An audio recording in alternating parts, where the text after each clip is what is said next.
Hey guys, welcome back to the channel. This is story about what if neglected Naruto becomes possessive of Femitachi part 1. Before I start, please do support for more amazing content and comments for part 2. Do consider to subscribe my channel and share my video to your friends and check out the description as well. Let's start the video. Protect your sister, Naruto, a voice echoed in the darkness. You are the child of prophecy, I know it. Naruto sat up in his bed, a panting mess with sweat soaking his sheets and clothing. He looked at his clock and discovered that it was 5 o'clock in the morning, an entire hour before he usually woke up. Nevertheless, he had become accustomed to nightmares such as these, and rose from his bed with the full knowledge that sleep would continue to evade him should he choose to stubbornly stay.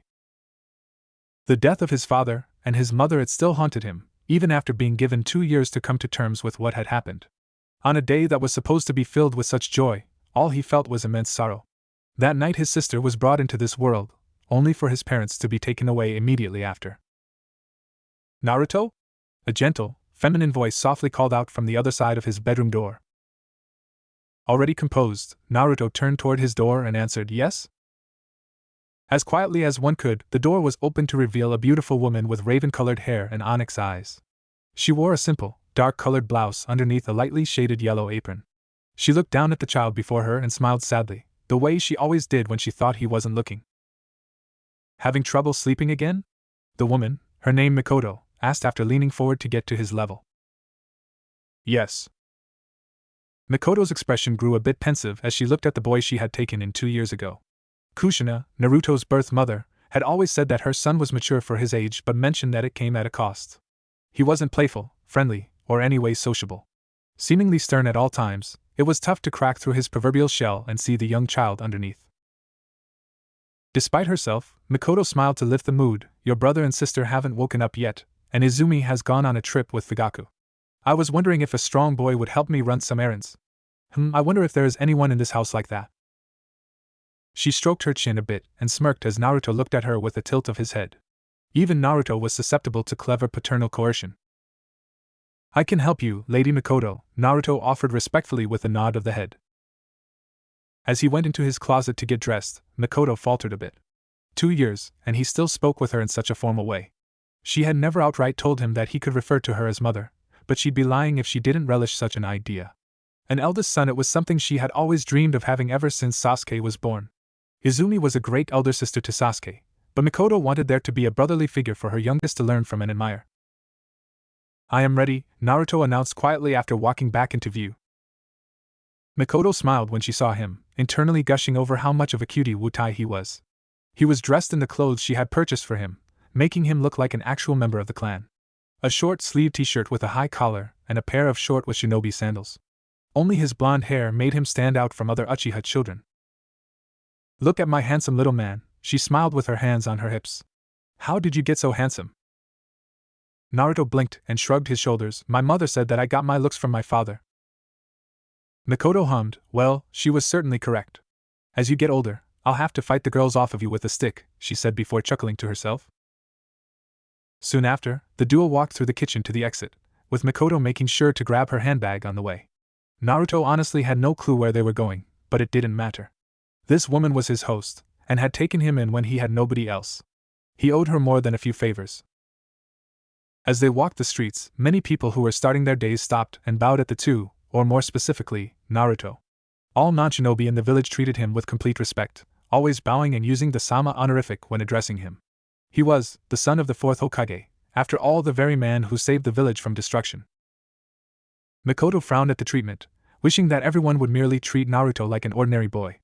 This had never been an issue for the 3rd Hokage's son, Asuma Sarutobi, who for the most part wasn't given any special status due to his parentage. No, Naruto was different.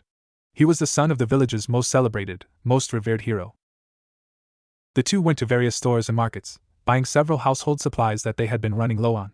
Naruto just stood at Mikoto's side and watched as she navigated through the village like an expert, apparently having gone through this routine many times before. It made him wonder. Lady Mikoto? He asked, speaking up for the first time in a while. She looked down at his incredibly quickly, as if excited he had spoken at all. Yes, Naruto? Do you miss being a shinobi? Mikoto pursed her lips and thought. That part of her life hadn't crossed her mind in quite some time. After giving birth to her eldest daughter, Izumi, 5 years ago, she had decided to retire from her shinobi career in favor of supporting her infant child. And now that she was essentially raising two-year-old children, along with Naruto and Izumi as well, ninjutsu and genjutsu had become a distant memory. I suppose I missed the excitement, she confessed with a small smile. However, I've now come to realize that there are things more important than being a shinobi. Naruto was caught in a rare moment of confusion. Like what? They both stopped in the middle of the street, and Mikoto kneeled in front of him with a smile. She then proceeded to tap him on the nose with her pointer finger. Well, you, silly, she explained with a chuckle. You, Izumi, your brother and your sister are all precious to me. I love you with all my heart. Naruto's brows raised. Sasuke is my brother? He asked. He was always confused when she made it seem as if they were actually related. Mikoto smiled. Of course his is. Do you see the way Sasuke's eyes light up whenever he sees you? You are his favorite person in the whole world, his big brother. I think that is what he would want you to be for him. Don't you think? I'm Sasuke's big brother? Mikoto nodded with a smile. Perhaps he was finally beginning to understand. Looking at his innocent face, for once not stuck in a look of seriousness, she decided to say something she had wanted to say for quite a while. She just hoped that if Kushina were somewhere watching, she would approve of what was about to be said. However, knowing her old friend, she knew that she would. Yes, Sasuke is your little brother, which would also make me your mother. Naruto looked up at her and blinked several times. She assumed that for Naruto, this was pretty much the same as an ordinary person tripping forward in surprise. As she waited anxiously for him to respond, she hoped to God that she hadn't crossed any boundaries. Naruto was old enough to remember his mother, and the last thing Mikoto wanted was him thinking she was trying to replace Kushina. Okay, I understand now, Naruto said after having composed himself. Thank you for taking me out with you this morning, mother. Everything froze, and the world seemed to light up around her. After all of this time, she felt that she had finally broken through. She had finally made it clear to Naruto just how she felt about him as a part of her life. He wasn't a guest at her house, he was family. She embraced him and cried into his shoulder. Naruto was confused but remained still until she finished. He owed her as much, after all, and he would probably never be finished repaying her. Father, what are we doing here? Izumi asked calmly as she and her father stood at the edge of a dock. Fugaku, a stern man and the patriarch of the Uchiha family, stood with his arms crossed and his eyes closed. Quite unlike his wife, he was never one for small talk or touching moments. As the leader of his clan, it was his duty to manage things, and that required a level head and even mind. Show me, was all he said. Izumi was smart enough to figure out what he was requesting, and nodded before weaving through several hand signs. Once she reached the end, she placed her hands in the tiger seal, and filled her chest to capacity with fire chakra. Once it reached the limit, she expelled the chakra out of her mouth in the form of a flame, a continuous torrent of fire that covered a significant portion of the lake before dissipating after being extinguished.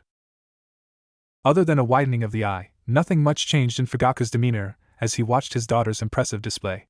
Displays of utter genius were something he had come to regularly expect from her, after all. You are capable of this, and yet you lost your place at the top of the class? It wasn't a criticism, nor was there any anger behind his words, just curiosity. Izumi turned to face him, her expression calm, not offended by his words in the slightest. Naruto-kun was transferred to my class recently, father.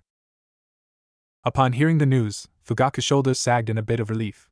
At least it was Naruto, a ward of the Uchiha clan, who stood atop the academy rankings.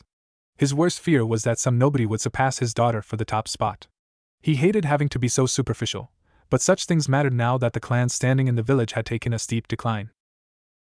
That boy is an era-defining talent. I cannot fault you for being behind him, Fugaku said, in his own attempt at reassurance. He is not a fair comparison for anyone your age. Izumi noted a hint of pride in her father's voice, and it made her happy. Out of all the members of their family, her father had been the least close with Naruto. Therefore, to hear that he was at least proud of the strength of his adopted charge brought Izumi great relief. She would be sure to inform mother later. Nevertheless, I don't want you to be content standing behind him, Fugaku continued as he and his daughter left the dock. Attempt to surpass him, or at the very least reach him. You represent the Uchiha at the utmost level. Izumi tilted her head, but Naruto is a member of our clan. He represents the Uchiha as well. Fugaku shook his head. You are wrong. He is a ward of this clan. Only someone of our blood can be called our kin, he explained. We can care for him as if he is one of our own, but he will always be an outsider in some ways. He may represent us as you say, but only to an extent. You are of my blood, and I wish for you to stand at the top.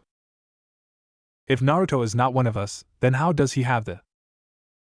Fugaku turned to her sharply, sternly interrupting her words. That piece of information is not to be spoken aloud, he explained. The Hokage forbade it until he deems it to be public knowledge, and I agree with his decision. For now, make no mention of Naruto's eyes. Understood? Yes, father. The father-daughter duo then walked through the streets of Konoha in relative silence. Neither were considerably talkative, and were actually more content to just observe and listen to others before speaking. Only when among the entirety of their family did they choose to open up a bit more, but they never became chatty. Naruto was similar to them in that regard. Father. Yes? I like spending time with Naruto. I don't see him as an outsider. Fugaku merely gave her a momentary side glance before switching his attention back forward. Izumi knew that if he disapproved of what she had said, he would have made it known, so she took his silence as acceptance. He may view Naruto as a mere guest in their house, but she didn't, and apparently, he was okay with her feeling that way. You are to remain friends to that boy only, do you understand? He then said, ending the unspoken communication with a verbal statement. Izumi honestly had no clue what he meant. What could we be other than friends, father? Fugaku's shoulders sagged as he realized what he had gotten himself into. Not in the mood to explain the concept of puberty and romantic relationships at the moment, and to be honest, he probably never would be, he decided not to expand upon what he had said. You will understand when you are older. But for now, just do as I say. I'll ask again, do you understand? Izumi nodded, knowing that there was no other alternative when given a command from her father. Nevertheless, a part of her was still curious about what he meant, but she decided to simply forget about it. Her father deemed it unnecessary to tell her, so she would just do as he said. Still, she wasn't finished speaking. What do you think of Naruto, father? Do you resent him? She asked. Her father looked down at her sternly. What has gotten into you today, child? He asked, apparently not a fan of being asked so many questions. I am merely curious, father. Fugaku fixed his stern gaze on his daughter for a few moments longer before sighing. Naruto living with us makes your mother happy, he explained. Izumi opened her mouth to speak again, but a look from her father told her that he would be receiving no more questions today. Deciding that she had been pushing her luck as it was, she closed her mouth and remained silent as they made their trek back home. That evening, Naruto and Izumi had just returned from the academy. For the most part, they hadn't spoken to each other all day, which wasn't unusual. Naruto was probably even less talkative than her father, and with her being who she was, there wasn't much conversation to be had. Still, she relished this time together with him. He was her best friend, her most precious person. As she reached for the sliding doors of their home, she looked at Naruto with a knowing smile. Are you ready? She asked. Naruto simply nodded, and the two entered through the sliding door and into the mudroom, a small room or entryway where footwear and outerwear can be removed before entering a house. As soon as they removed their sandals, they heard the padding of tiny feet on the wooden floors and knew they were about to be bombarded. Big brother! Two babyish voices shouted at once, and Naruto sighed as he realized he was the victim of the day. The first little blur slammed into his legs, and he looked down to see Sasuke gazing up at him with a mixture of love and excitement. Then, the second one attacked. Somehow, his little sister, Mito, became airborne, and latched onto his face like an annoying little tick. His little sister then began tugging on his hair as if it were a toy. Izumi merely watched in amusement as Naruto was showered with all the love and affection that was humanly possible. Despite it all, he remained stone-faced, which only made the scene even more hilarious. He was like a statue with two little children climbing all over him. It was amusing, to say the least. Izumi, get them off. Izumi hummed, I don't know, Naruto, I don't think that's what they'd want. Right? Mito looked at Izumi with a toothy grin. Not what we want. Not what we want, she chanted before planting a wet kiss on her elder brother's cheek. Sasuke remained standing on the floor, near Naruto's legs, and looked back toward Izumi. He frowned at her and wrapped his little arms around Naruto's leg possessively. Izumi could only sigh in amusement. Sasuke had always been incredibly possessive of his big brother Naruto. It was actually very odd. Despite Sasuke being Izumi's biological sister, Naruto seemed to be his favorite elder sibling. The opposite was true as well, with Mito favoring Izumi a bit more. Izumi herself couldn't complain though, as she knew that the two children were merely attached to sibling figures that were the same gender as them. Mito then looked toward Izumi and leaped from Naruto's face toward her. She was caught deftly in her elder sister's arms, and she buried her little face in his sister's chest. Naruto seemed to be relieved to have been removed of the little pest, but was forced to look down when he felt a tugging on his pants. He then saw Sasuke extending his hands, evidently desiring to be held. Naruto sighed before reaching down and taking the little boy in his arms. Sasuke smiled up at him lovingly, and Naruto remembered what Mikoto had told him earlier in the day. Sasuke indeed considered him to be his elder brother? Sasuke then looked toward Izumi and Mito and scowled. "Girls are annoying, big brother," he said in a pouty voice. Naruto followed his brother's gaze and could barely make out Izumi telling Mito some kind of story, with the latter of the two laughing like an evil little goblin. God, she was a weird kid. That may be so, but it will one day be your job to protect those two, Sasuke, Naruto said, earning a look of confusion from his brother. It is your duty as a man. Duty? Naruto frowned, realizing Sasuke wasn't at the point at which he could understand such things. This was one of the reasons he didn't like infant children. They were no more intelligent than dogs. You will understand someday, Naruto explained. Okay, big brother. I'll be smart and strong like you. Naruto felt something tugging at his chest, and quickly realized that it was affection. No matter how much he concealed his emotions, it was undeniable that he cared for Sasuke to the very same extent that he cared for his Mito. There was no denying it now. Lady Mikoto was right. Lady Mikoto will have prepared dinner for us by now, Naruto explained before hoisting Sasuke up and placing him on his shoulders, causing the child to giggle with glee. Let's go, little brother, he then said, causing Sasuke's eyes to widen in surprise. His mouth opened and closed several times before muttering in awe, "Big brother just said." Izumi was unable to hear the rest, however, as Naruto carried Sasuke out of the mudroom and toward the kitchen where she had little doubt a meal would be waiting. After they left, she looked at where they had been standing with a small smile on her face. That was the first time Naruto had ever addressed Sasuke as a sibling. It was certainly a moment to remember. Big sis, Mito said, poking Izumi's cheek with her finger. I'm hungry. Izumi sighed. You're always hungry, Mito, she responded. Feed me. She sighed once more. Mito really was a strange little girl. Mother will feed you. I'll take you to her now. Yay. A night like all others.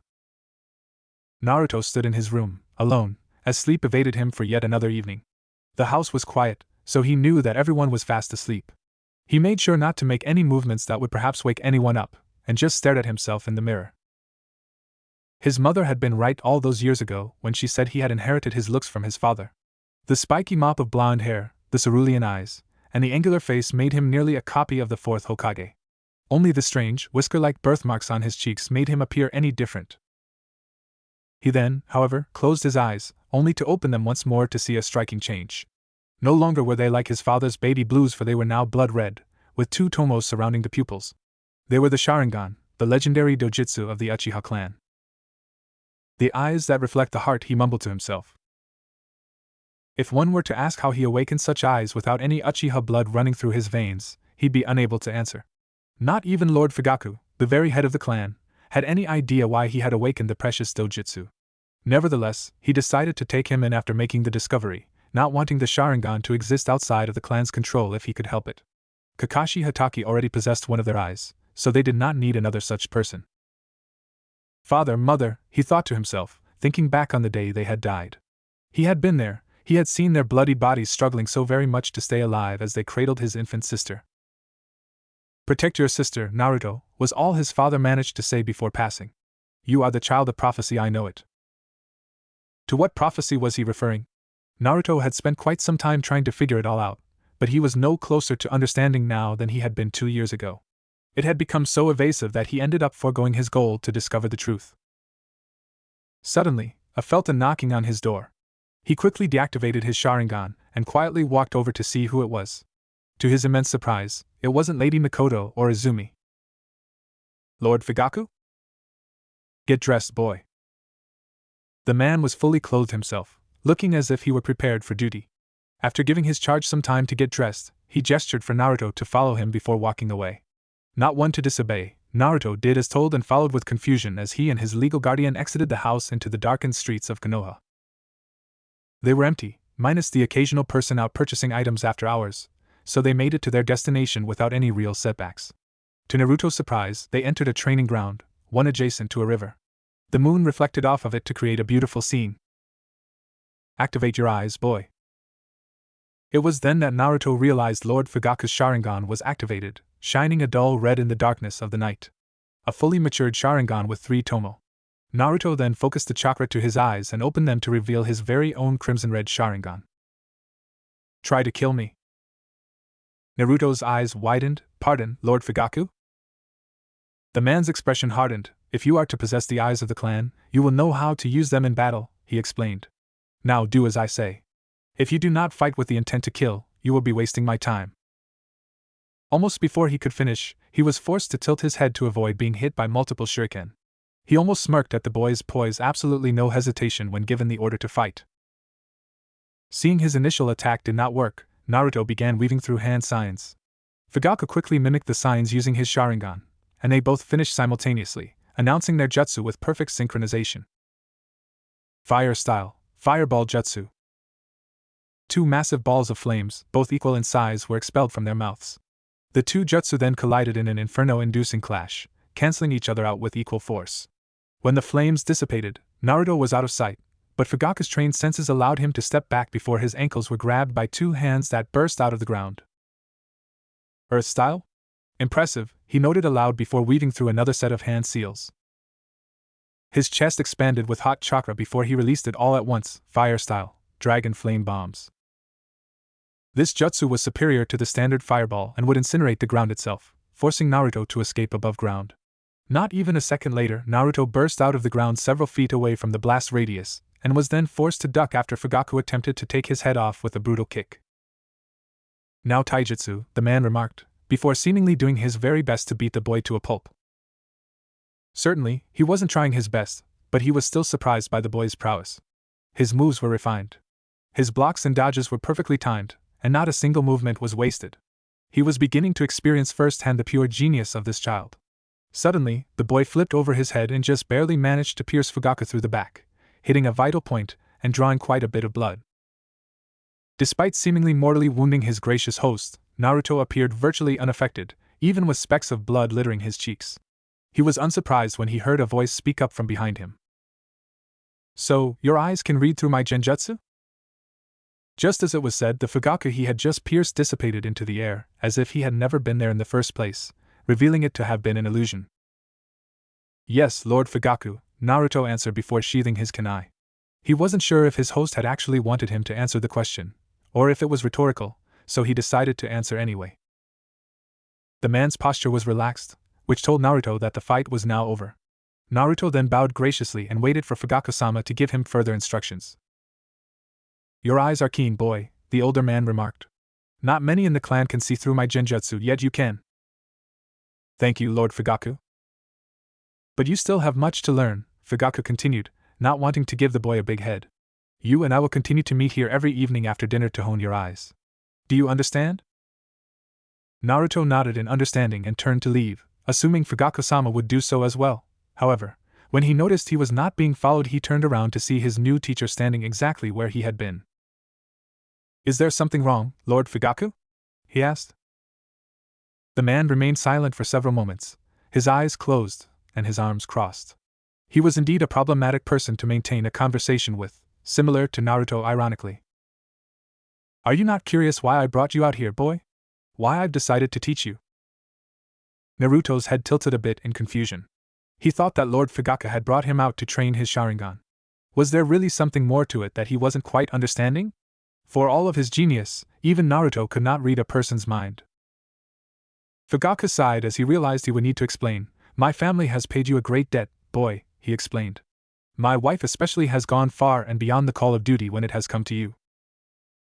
Of course, Lord Fugaku, and I am. Let me finish, Fugaku interrupted harshly, shutting Naruto up instantly. The idea had entered his mind later today, after having spoken with his daughter. It was obvious that the rest of his family was incredibly close to Naruto, with even Sasuke referring to him as a sibling. Funny enough, Sasuke's first words were Naruto's name. You are to exist to protect them, Fugaku continued. Even if it means sacrificing your own life, you will protect Izumi and Sasuke. In doing so, you will have repaid the favor this family and the clan have gifted you. Is that acceptable? Naruto didn't hesitate, not even for a single moment. Of course it is, Lord Fugaku. I will protect them with my life. Yet another opponent fell, and rather quickly to boot. Izumi watched as Naruto won the most recent of the many academy spars he had taken part in over the years. He had yet to lose any. Even though they had been allowed to skip several years of the academy, and were going up against students roughly 5 years older than them, Naruto and Izumi both still remained undefeated.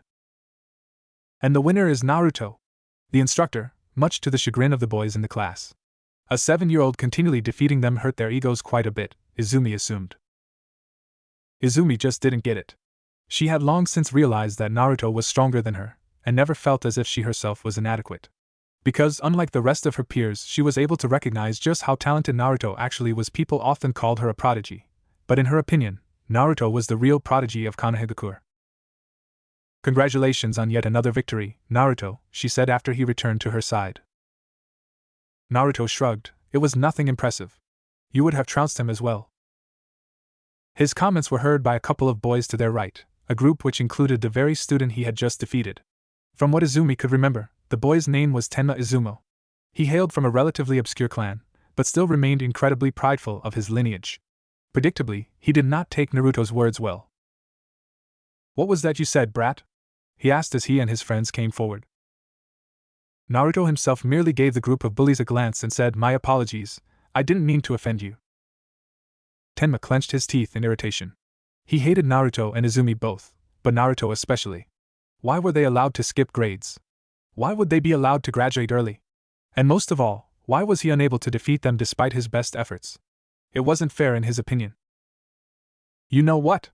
I'm not some nobody. I'm a member of the Izumo clan.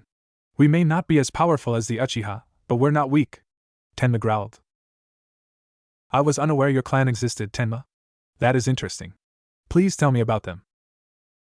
Izumi knew that this was Naruto trying to be nice, but on the outside, it honestly did seem as if he was making a subtle jab toward the obscurity of Tenma's clan.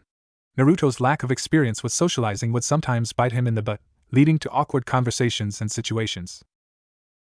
As she guessed, Tenma only became angrier, and gripped the front of Naruto's shirt tightly, pulling the younger boy toward him. The lack of fear on Naruto's face just seemed to frustrate Tenma even more, and he clenched even harder, nearly lifting the 7-year-old Uzumaki off the ground. Never took you for a guy who had jokes, Uzumaki, he growled. How about we teach you what happens to jokesters? Tenma, what are you doing? Naruto asked, though for whatever reason his voice sounded very different. His eye widened, and he released his chakra just as they were taught by the instructors to do. Upon doing so, the Naruto he had been gripping by the shirt faded away, revealing it to actually be one of his friends. Arching his head to look forward, he saw Naruto and Izumi standing there, as if nothing had happened. Genjutsu, he growled. You Uchiha brats and your damn genjutsu. Izumi, the perpetrator of the genjutsu, remained silent. Naruto, on the other hand, looked at her with an appraising glance, apparently impressed by her jutsu. Did Lord Fugaku teach you that? He asked. She shook her head. No. I learned it on my own. Tenma became enraged once more, and appeared as if he were about to unleash his fury before the class was interrupted by their instructor. The man waited until he had everyone's undivided attention before he decided to speak. His voice was incredibly deep, and practically boomed throughout the entire training area. We have a new student joining our class today. Please treat him with kindness and make him feel welcome. It was then everyone noticed the young boy standing at his side. He was dressed in a formal white kimono, with pale skin, shaggy white hair, and attractive facial features. However, what was most notable were his eyes. They were pale, with a hint of lavender, making it almost seem as if he were blind. It was the Byakugan, the signature eye of the Hyuga clan. This is Tonari. He had been granted the opportunity to skip up to our class.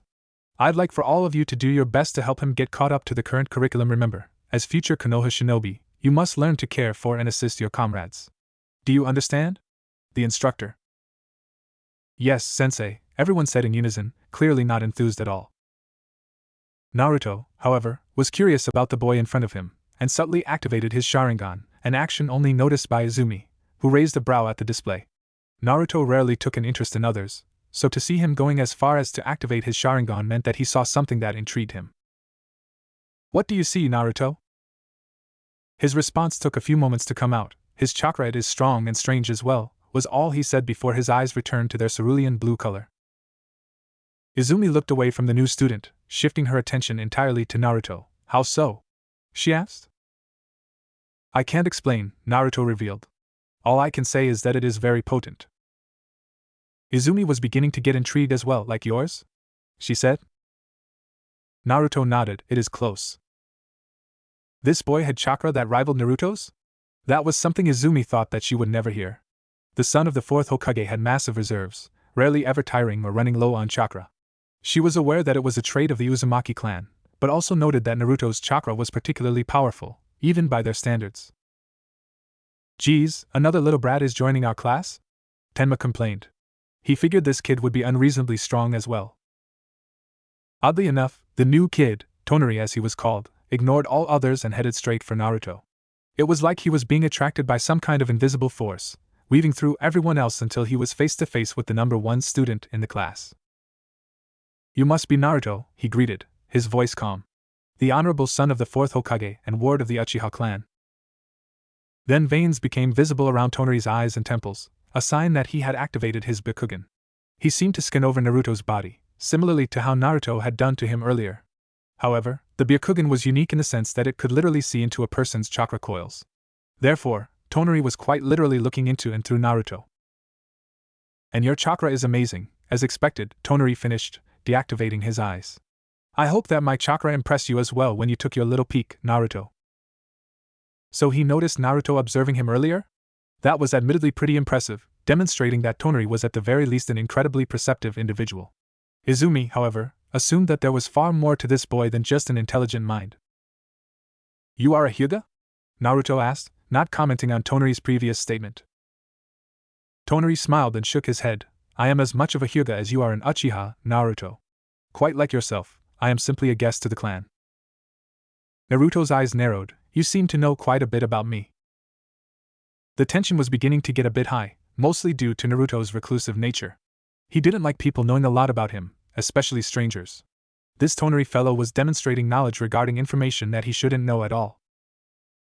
Tonari's smile remained. I apologize, you are someone who interests me, so I decided to be thorough when asking about you, he confessed. His answer was good enough to satisfy Naruto's curiosity, so there was no more conversation to be had. Oddly enough, Tonari remained at his side as they watched the remaining academy spars. Izumi absent-mindedly noticed that Tonari was paying absolutely no attention to the matches, choosing to openly stare at Naruto. Then, it was announced that it was his turn to fight, a surprise as it was his first day. Izumi was curious about his style, and watched as he stood across from a much taller boy at the center of the sparring circle. As soon as she saw the look on his face, the small smile and the air of calmness, she knew that he was most definitely going to win. Begin!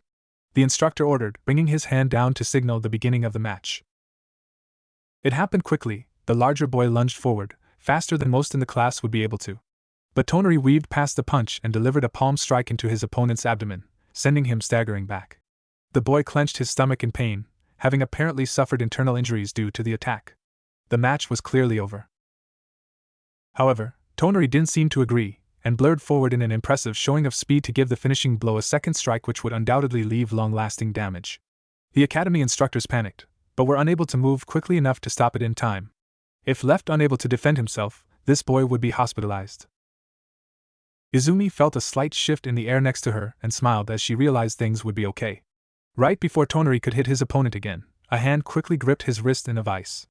The grip was indeed tight enough to cause pain, but he didn't seem affected, deciding it more important to smile at the person who had stopped him. You are very fast, Naruto, he complimented, looking into the blonde's intimidating Sharingan eyes which were quickly deactivated before anyone else could see. The spar was over, Naruto lectured calmly before releasing Tonari's wrist. Tonari's head tilted like a confused puppy. I don't understand. A fight is not over until your opponent is dead or incapacitated to the point where they cannot continue. That is how it is explained in the Shinobi Handbook. Naruto crossed his arms, his mouth contorted into a severe line. As usual, that was not a fight, it was a spar between comrades. The head instructor then decided that it was a good time to get involved. Well said, Naruto, he said in approval, before switching his attention to Tonari. And you, young man, will be coming with me to meet with the headmaster after class. You must learn how things work here at the academy. This is not like your training with the Hyuga. I understand, please forgive me, Tonari requested with a bow. The instructor sighed, clearly stressed out about the incident report he would have to submit about this. Deciding that doing such work would only serve to irritate him and keep him here longer than he needed to be, he decided that a warning was enough, that a trip to the headmaster actually wasn't necessary. He sighed, fine, just don't let this happen again. Tonari nodded in understanding before looking toward Naruto with a smile. Thank you, Naruto, he said. You saved me from a lot of trouble. Naruto quietly walked away back toward Izumi, and the two prepared to return home after class was dismissed for the day. Though as they left, Izumi noticed Tonari watched them intently in the corner of her eye. Come now, and stop babbling like a fool, Naruto lectured as he and Sasuke were walking through the streets of Konoha. Sasuke was gripping his younger brother's hand with his own tiny appendage, but was having trouble keeping up due to his stubby legs. Eventually, he became frustrated and began pouting and complaining as all children did, much to Naruto's irritation. Mikoto-sama had lamented that he spend more quality time with Sasuke, so he was taking the young child to the river where he would teach him how to fish. As expected, Sasuke was excited as could be by the news, and practically bolted out of his room after being informed. Big brother, he said, continuing to complain. My legs are tired. Naruto stopped and sighed before placing the two fishing poles and the tackle box on the ground. He then crouched down so Sasuke could climb atop his shoulders. The boy climbed up with glee, and after making sure he was secure, Naruto picked the equipment back up and rose to his feet. Grab my head tightly and don't allow yourself to fall. He could feel the bottom of Sasuke's chin tap against the top of his head as the boy nodded in understanding. He could feel the corners of his mouth curling up a bit despite himself. Now that it was just the two of them, Naruto felt his affection for his new little brother reach new heights. The brothers continued on in relative silence, watching as the crowds of villagers passed them by, with many stopping to bow to Naruto as they did so, utter words of praise and thanks. Sasuke could only watch in extreme confusion as these strangers he had never before met acted so familiar with his big brother. Big brother, do you know them? He asked, feeling possessive. He didn't know that his big brother was so famous. No. Sasuke tilted his head to look down at his big brother's face. Then why do they act like they know you? Naruto frowned a bit as he had to explain, because they are sycophants.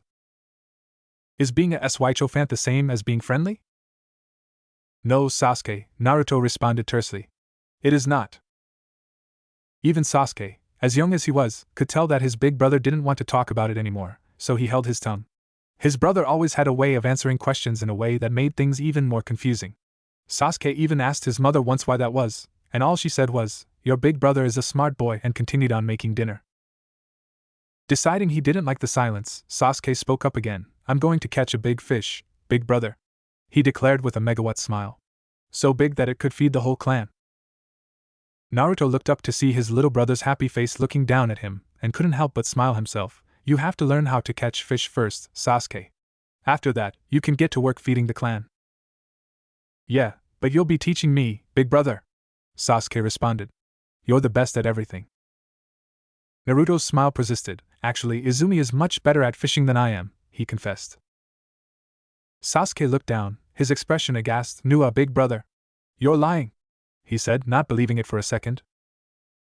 Shaking his head in amusement, Naruto continued on until they finally reached the dock. When he stood before it, he could not help but be dragged into the past. He had been here many times during his childhood but hadn't returned since his parents died. This was the first time.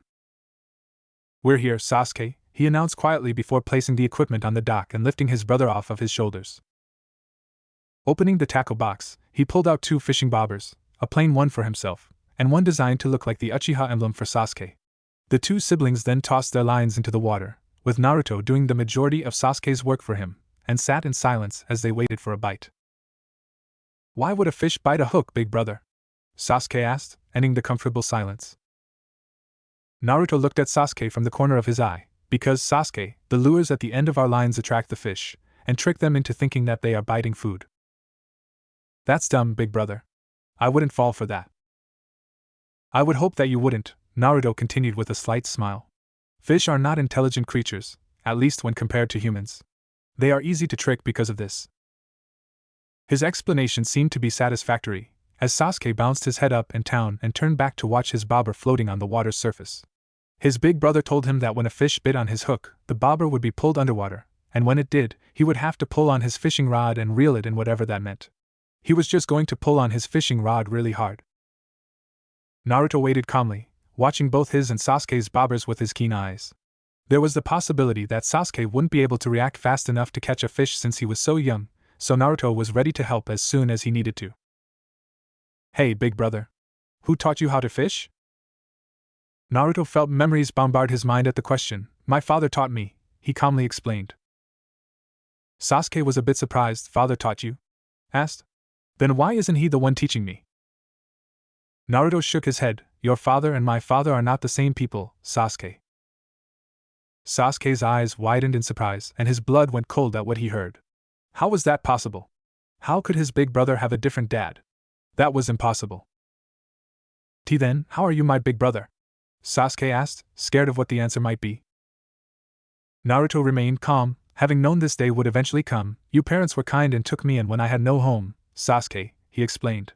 You and I are not related by blood. What about Mito? Sasuke asked with a sniffle. This would be that part that hurt. She is my sibling by birth, Sasuke. But it doesn't mean that I. So you're not my real big brother then?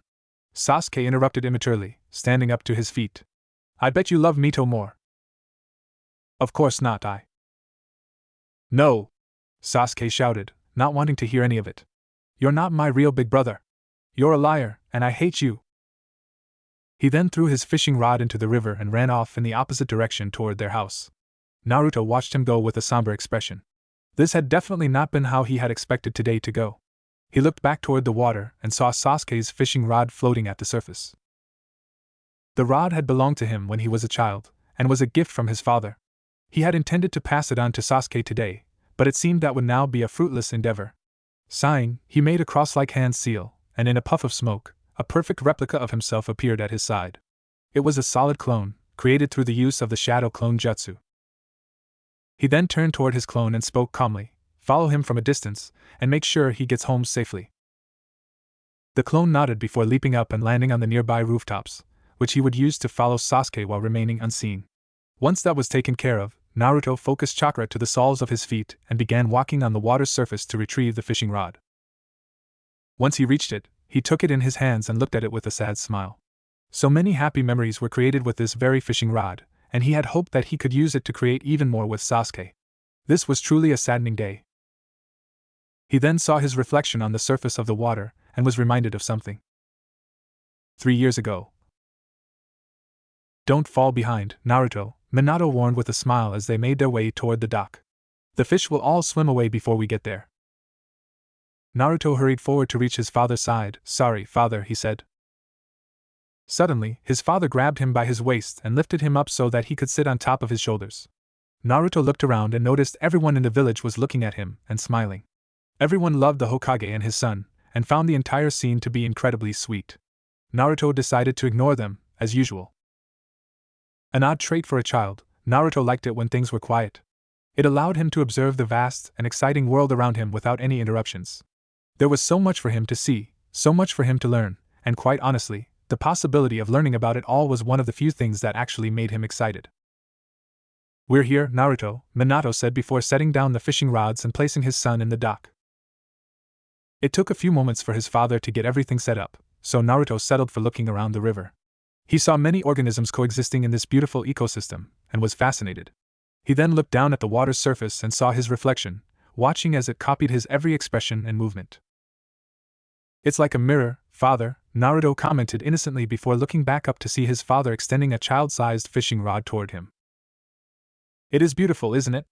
Minato responded before nodding toward the fishing rod. Here, take it. Naruto thanked his father before gently grabbing the fishing rod in his hands.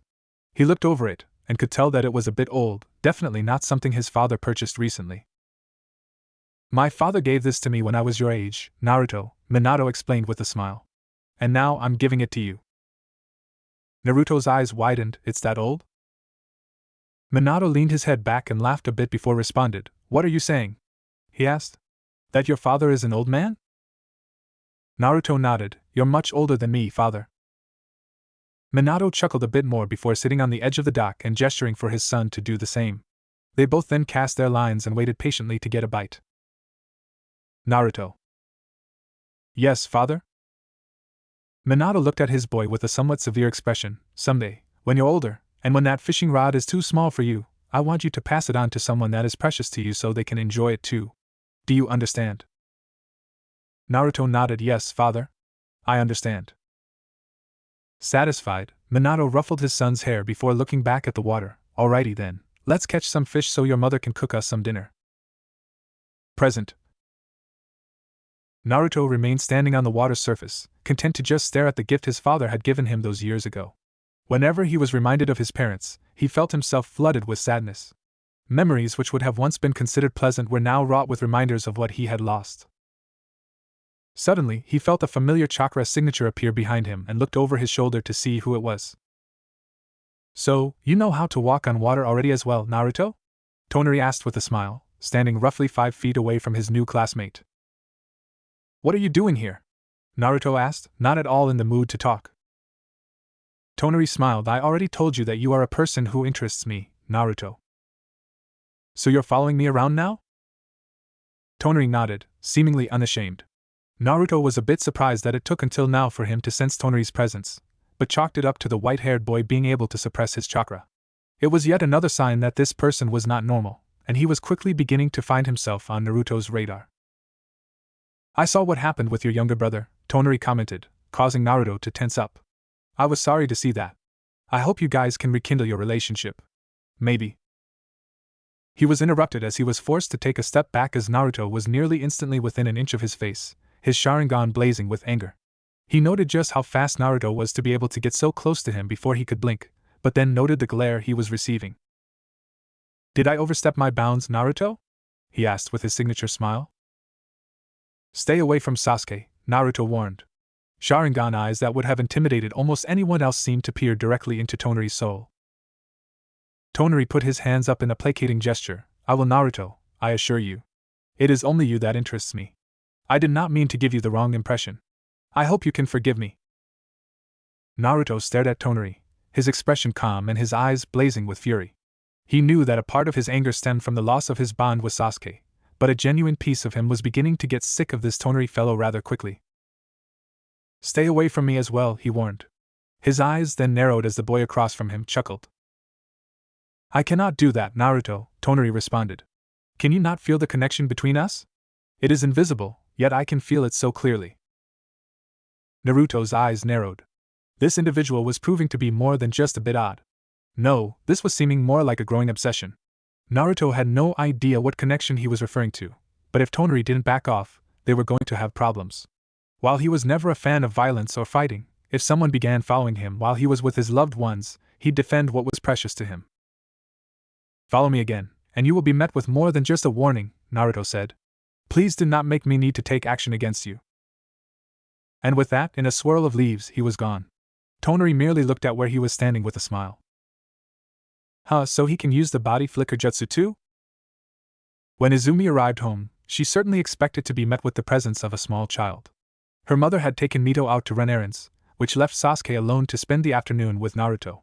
She had expected them to have returned by now, considering how much time it had been, but when she came home, Sasuke did not come to greet her as he usually did. Good, you're here now, a voice suddenly spoke up from the corner. She turned and saw Naruto with his eyes closed and his arms crossed, though there was something weird about him. He felt like Naruto, yes, but he also seemed incomplete. Are you a shadow clone? Izumi asked, receiving a nod in response. I leave Sasuke to you now, the clone said before dispelling in a cloud of smoke. So Naruto had left a shadow clone to watch over Sasuke in his absence. Naruto usually used shadow clones when he was too busy to do something himself, which meant that he was probably out doing something serious. Maybe he was training with her father again. She walked out of the mudroom and entered the house. She half expected to see her little brother playing in the kitchen or the living room, but was surprised to see that he was no there. Knowing there was only one other place that he could be, she softly walked toward his bedroom, expecting to see him playing with his toys. What she found, however, was a 3-year-old child who looked utterly depressed. The lights in his room were off, and he was laying face first in his pillow, which was muffling the clear sounds of crying. Sasuke? She said, speaking softly so as not to startle him. A muffled voice of a child responded, Go away. Izumi sighed, realizing that she was going to have to console a child. Still, it pained her to see her little brother so upset, so she decided to try her best to help him. "What's wrong, Sasuke?" she asked. "Does this have something to do with your big brother?" Sasuke's face shot up from his pillow, dripping with tears and contorted into a vicious glare. "He's not my big brother," he growled, actually causing Izumi's eyes to widen. "He's a fake. And Mito's a fake." Everything made sense after that. So, Sasuke had finally discovered that Naruto and Mito didn't share any blood relation with their family? A part of her assumed that he knew, since two parents with black hair don't produce blonde and red-haired children. Though to be fair, this was a 3-year-old she was dealing with. "Did Naruto tell you?" she asked. Sasuke stuffed his face back into his pillow and nodded. Why Naruto chose today of all days to reveal the truth, she would never know, but knowing him, it was something that he couldn't avoid. Either way, Sasuke had to learn sooner or later, so she supposed it was now or never. She placed her hands on his shoulder until he finally looked toward her. "Naruto and Mito are the children of the 4th Hokage," she explained, causing Sasuke's eyes to widen. "On the day Mito was born, their parents died, and he had nowhere else to live.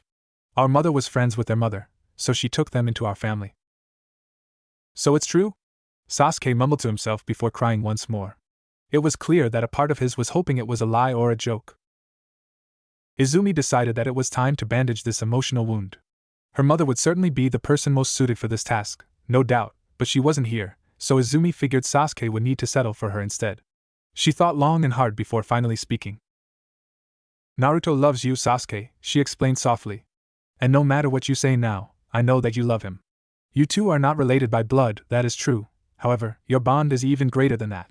Siblings usually don't get to choose one another, but you two were granted that opportunity. That makes your love more special." Sasuke sniffled again. "Ah, really?" Izumi nodded. "Really, and you know something, Sasuke? I think Naruto would be very happy if his little brother gave him a big hug when he came home. Do you think he'd like that?" Her brother chuckled and wiped his eyes. "Yeah. I bet he thinks about my hugs all day long. He tries to act all cool, but I know he likes them." His quick shift in emotion made her smile. Children were so complicated, yet at the same time, so simple. "Well, there you go," Izumi said before standing up. "Now let's get you cleaned up before everyone returns home."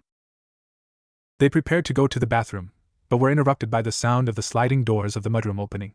Sasuke looked up toward his big sister as if asking her permission, and she nodded. Immediately after, Sasuke darted into the mudroom to see Naruto removing his sandals, his expression the same as always. "Big brother!" he shouted, surprising Naruto before running forward and hugging his legs. "I'm sorry that I threw your fishing rod, big brother," Sasuke said, burying his face into Naruto's leg out of shame. "And I'm sorry I was mean to you." Initially, he received no response but then felt a familiar hand place itself atop his head before ruffling his hair. Sasuke looked up to see his big brother looking down at him with a smile. His eyes then widened in surprise when he was handed the same fishing rod from earlier. "My father gave this to me when I was your age, Sasuke," Naruto explained, unknowingly mimicking his father's very words to him from years ago. "And now I'm giving it to you." "To me?" Sasuke asked with wide eyes. Naruto nodded before he remembered what his father told him. "Just promise me something, Sasuke." Sasuke's head bobbed up and down, eager to please. "Of course, big brother. Anything." "One day, when you grow too big for this, I want you to give it to someone that is precious to you. Do you understand, Sasuke?" "Like who?" Naruto smiled once more, for what felt like the 100th time today. "That's for you to decide," he said before standing up and ruffling Sasuke's hair once more. "Now come with me to the kitchen. You haven't eaten your lunch yet today." Sasuke's stomach growled, and he giggled before nodding and following his big brother to the kitchen. "Okay, big brother." Izumi watched the whole thing with a smile. Naruto leaped back, just in time to dodge a barrage of shuriken that would have left him dead or hospitalized. He landed at the center of a small clearing, his Sharingan active and alert so he could keep track of his opponents. He waited patiently, wondering when they would make their next move. His eyes widened slightly when a massive mallet, made entirely of red, glowing, malleable chakra appeared above him, and quickly slammed down with incredible speed and force. The impact of the attack created tremors throughout the nearby landscape, and left much of the ground crushed and demolished, sending dirt and rock flying into the air. The chakra hammer then faded, and revealed an empty crater, containing only a single, destroyed log. For a moment, nothing happened, then, two figures jumped from the trees and landed deftly at the center of the crater. One was a young Inuzuka girl, not much older than Naruto, if at all, with brown hair, red fawn tattoos on her cheeks, and slightly larger than average canine teeth. She sniffed the air a few times before looking toward her partner, who just so happened to be a familiar face. He's gone. I can't smell him anywhere. Tonari smiled. Naruto is using genjutsu to fool our senses, he explained. Do not worry though, Hana, my Byakugan can break through the illusion and find where he is hiding. After focusing chakra into his eyes, his dojutsu activated and he was able to see with X-ray vision, a 360-degree vision that could expand for miles. Nothing escaped his gaze, which was why it came as no surprise when he saw their opponent hiding away in the distance. He is a mile away, to the north, Tonari stated, earning a nod from Hana. They jumped forward, weaving through the surrounding woods with ease.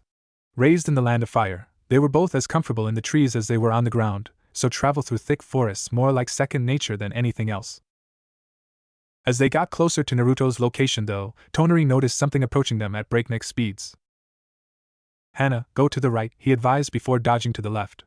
It was a good thing that they did too, because immediately after, a massive fireball flew by them, and would have hit them dead on had they not reacted on time.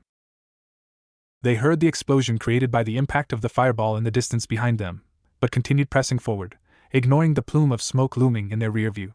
Predictably, that only seemed to be stage 1, as they were then forced to show off their reflexes by dodging a multitude of small, much faster fireballs. JG's, Naruto sure likes using fire. Shit! Hana commented as a ball of flames zipped right by her head. Eventually, the barrage ceased, but only for a moment, as Tonari noticed something with his visual prowess that actually made his eyes widen. Get behind me, he warned before extending his hands out in front of him. Many dragon-headed balls of flames came homing in toward them, stronger than the previous attacks and much too fast to dodge. Just in the nick of time, a red chakra shield appeared in front of Tonari and defended the two newly made genin from the inferno that would have surely killed them, leaving only ashes behind. Hana stood behind her new teammate, in awe of what she had witnessed. Her two teammates were so much stronger than she was. Tonari, you. The rest didn't come out though, as a dark silhouette of a figure appeared before her in the blink of an eye. All she saw were two haunting red eyes, each with two tomos surrounding the pupils, and found herself collapsing to the ground despite her best efforts to stay standing. Jigenjutsu, she thought to herself before unconsciousness overtook her. Silence reigned as Tonari turned around to see Naruto standing over the unconscious body of Hana. Most would be upset, or even angry to see their comrade in such a state, but Tonari simply smiled. Naruto then turned around as well, and the two boys were face to face, their newly minted Konoha headbands glinting in the rays of sunlight. I'm glad that it is now just you and me, Naruto, he confessed. I've been thinking of this moment for quite a while now. The two stood in silence for a few more seconds, before darting toward each other in blurs of speed. Punches, kicks, palm strikes, anything you could think of were thrown, each for the sole purpose of ending the fight then and there. Tonari's fighting style, the gentle fist, could finish the bout with even a single touch, so Naruto decided that taijutsu would be an unnecessary risk. Enough, he said, jumping back, his hands blurring through seals faster than the naked eye could track. Earth style, Earth Dragon Bomb. Immediately after, a muddy dragon head appeared from the ground, propelling dense chunks of large rock toward Tonari. Before they could reach through, Naruto expelled a torrent of flames from his mouth, engulfing his Earth-style attack and making it stronger. It was rare for someone to be skilled enough to combine two nature elements together for an attack, but Tonari was here seeing it now. He smiled, realizing that Naruto was just as special as his instincts had told him he was. At that moment, Tonari decided to demonstrate his talent for ninjutsu as well. Hiding in the surface jutsu, he muttered before sinking and melding into the ground, and just in time as the balls of flaming earth flew right overhead. Naruto's Sharingan eyes narrowed as he watched Tonari disappear into the ground with no trace. Unlike his opponent, his eyes were not capable of seeing through surfaces, so he could only wait patiently before he would undoubtedly be attacked. It was so quiet now. He could hear the sounds of crickets in the distance, and the occasional animal rummaging throughout the brush. The wait dragged on far longer than he had predicted it would have, and he was beginning to wonder if Tonari actually used the jutsu to flee the fight. I'm here, Naruto, a voice behind him said. He turned around to see Tonari standing behind him with a smile. And here as well, a second voice said to Naruto's right, where another Tonari was standing. Dozens of more clones rose up from the ground, surrounding Naruto. His crimson eyes darted over all of them, trying to see if the real Tonari was among them, or still hiding within the ground. It didn't take long to realize that they were all clones, and as soon as he did, they struck. He backed out of the way of a palm strike that nearly hit the side of his head, and then swiveled around to grab the arm of a clone who attempted to attack him from behind. He then slammed the clone that he was holding into another one before delivering a kick to the chest of a clone that attempted to grab him from behind, and watched as it collapsed into mud. Earth-style clones. One hit is all it takes, he observed before being forced to react again to various other attacks. Four attacked at once, leaping high into the air and toward their target. Naruto reacted quickly, and countered by unleashing a barrage of shuriken with pinpoint accuracy, piercing each of the clones in vital areas. After doing so, he checked throughout the area and noted that there were still many clones remaining. This time, they all charged in together. Even amidst the sea of clones, he appeared untouchable, evading attacks with grace and ease, while also dishing out damage to any that attempted to get through his guard. It was a beautiful display to anyone who might be watching, involving a perfect demonstration of taijutsu, made even more impressive by the Sharingan. Now with a kunai in his right hand, he decapitated a Tonari clone before throwing the very same kunai into the chest of a clone that attempted to move on him from behind. The clone was hit head-on, and staggered back, knocking into several others. Naruto then made a seal with his right hand, and a paper bomb wrapped around the handle of the kunai he had just thrown began to sizzle ominously. Continuing to fight, he ignored the explosion he felt behind him, one that destroyed many of the clones in the process. Deciding taijutsu was wasting physical stamina, he leaped away from the clones before engulfing them all in flames with another fire-style jutsu. The smoke from his jutsu faded, revealing that there were now no more clones remaining in the area. All in all, the battle had taken a little over 3 minutes, and Naruto once again found himself in a position of waiting. Deciding that waiting for Tonari to strike first again was a miserable idea, he slammed his hands onto the ground and decided to use his most powerful Earth-style jutsu, one that would surely bring his opponent back into the light of day. Earth-style, Swamp of the Underworld. The area before him was quickly converted into a massive, chakra-adhesive swamp that could be used to trap people inside. This was a jutsu his father had taught him, and it felt good actually being able to use it in battle. If his opponent was more comfortable hiding underground, then he'd allow him to stay there. Yes, he was aware that it was very ironic. Eventually, once his jutsu was complete, he could see that Tonari had been trapped, as planned, with only his head sticking out of the swamp. Naruto channeled chakra into his feet and walked through the swamp and crouched in front of his new prisoner, placing a kunai against his neck. Yield. Despite his circumstances, Tonari's smile remained, "Very well, Naruto. I yield." As soon as he said it, the swamp disappeared, releasing Tonari and allowing him to regain his freedom of movement. He seemed grateful, but Naruto remained on guard, not knowing if his new teammate would accept that the fight was over. Some would concede a battle only so they could perform a sneak attack. Suddenly, Naruto felt another chakra slowly approaching them, and it was clear Tonari did as well, as they both turned to face the new presence. It was an elderly man seemingly with one arm, walking with a cane. He had shaggy black hair, a bandaged right eye, as well as an X-shaped scar on his chin. "It seems that the two of you failed to defeat your opponent," he said, his voice lacking any real emotion. Tonari smiled. "Naruto is powerful, Danzo-sensei. That's why you made it 2 against 1, right?" His response seemed to please Danzo a little. At least even in defeat, Tonari still remained perceptive and intelligent, both of which were valuable traits for shinobi to have. Furthermore, the fight had really been a one-on-one bout anyway, considering the fact that Hana had been taken out so early. Yeah, another voice spoke up, revealing Hana walking out from the trees holding her head in pain. "I definitely have a concussion after that." Danzo turned to face her. "Girl, you must train your resistance to genjutsu. Your display was pitiful. You are weak as you are now." Hana looked toward the ground and nodded in shame. This was one of the negatives of being on a team with Naruto and Tonari. They were way stronger than genin were supposed to be, and it was difficult for her to keep up. Everyone in her clan had referred to her as a prodigy for years, but now she knew what true prodigies were, and she was certainly not on their level. She was about to apologize for her poor display, but was cut off by Naruto. "Danzo-sensei, I find the way you treat your subordinates to be repulsive," Naruto bluntly stated, standing with his arms crossed and his eyes closed. His words didn't appear to affect Danzo in the slightest, who remained utterly stoic. "Your feelings are irrelevant to me, boy, nor do I care for your opinions regarding my methods," he responded calmly. "Regardless of what you think of me, you will follow orders and develop how I see fit. I am not here to be your friend." Naruto shrugged. "Very well, sensei." A month ago was the final exam, where everyone who passed became genin and were assigned to teams. Naruto, Tonari, and Hana were put on Team 1, making them by far the youngest team in the class. Izumi had been paired with Tenma, and a girl named Shinko on Team 2, and they were apparently thriving with successful mission after successful mission. Team 1, on the other hand, hadn't done any missions yet, and were merely doing survival exercises in which they were brought to their limits. Danzo said that it was the best way to make them real shinobi, and noted that the missions genin frequently did were pathetic anyway. "Leave, all of you," Danzo ordered. "We will convene here again tomorrow at dawn." They didn't need to be told twice. "Big brother!" Sasuke yelled as Naruto walked through the sliding doors. "Hello, Sasuke," Naruto responded, ruffling his kid brother's hair after placing his backpack on the floor and removing his sandals. Sasuke smiled with glee. "It's Mito's birthday today," he announced with extended arms, as if Naruto wasn't already aware. Naruto's thoughts became clouded. "I know, Sasuke." This had always been a stressful day for him. He had to do his best to make his sister's birthdays enjoyable for her, all the while mourning the deaths of his parents. It was a heavy burden to bear, but in his eyes, it was his responsibility as Mito's brother to make this day special, despite his feelings. "What are we going to do for her?" Sasuke asked, trying to sound serious, as if he were an adult.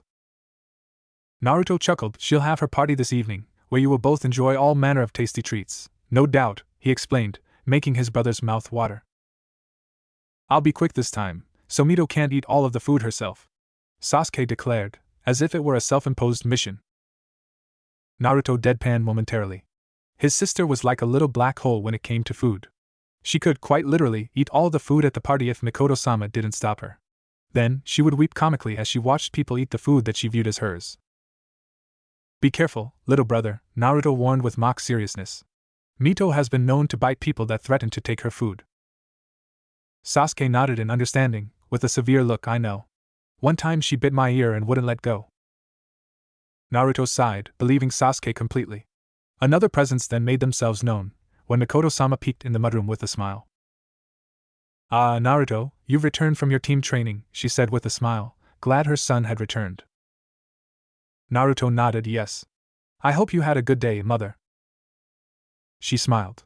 No matter how many times she heard it, the feeling of elation at hearing Naruto call her mother still remained.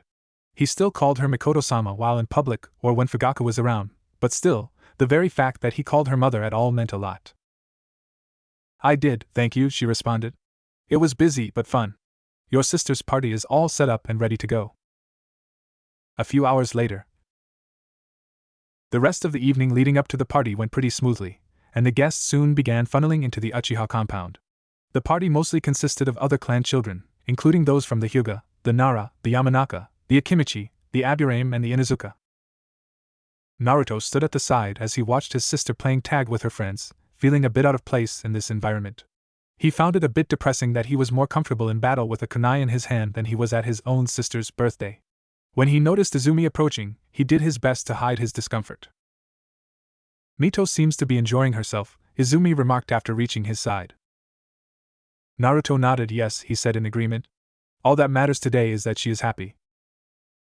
Izumi looked at him in her peripheral vision and watched as he stared at his sister, who was enjoying herself as much as a child could on their birthday. She found his love for his little sister to be incredibly beautiful, as cute as anything could be. Nevertheless, she could not ignore his demeanor. "What about you, Naruto? Are you happy?" She earned a sharp look in response, but refused to waver under his gaze. She was smart enough to know when Naruto was sad or upset, no matter how adept he was at concealing his emotions from view. And based on what she had seen after minutes watching him, he was secretly miserable, and she had a good idea why. "This day must be tough for you," she continued. "Just know, if you ever need to talk about it, I'm here." "Noted," was all he said in response, effectively ending the conversation before it could really even begin. It was always tricky to get Naruto to talk about his feelings, and October 10th was always when it was the most difficult. Every year, he'd spend his day with Mito, and then, in the evening, he'd disappear and not return until the following morning, acting as if nothing had happened. After a while, people eventually stopped asking where he had been. After a while, it came time for the party games, and Izumi watched in amusement as Mito did her best to pin the tail on the donkey. Izumi, and basically everyone else, found it incredibly hilarious when the girl tried to pin the tail on Fugaku, much to his irritation.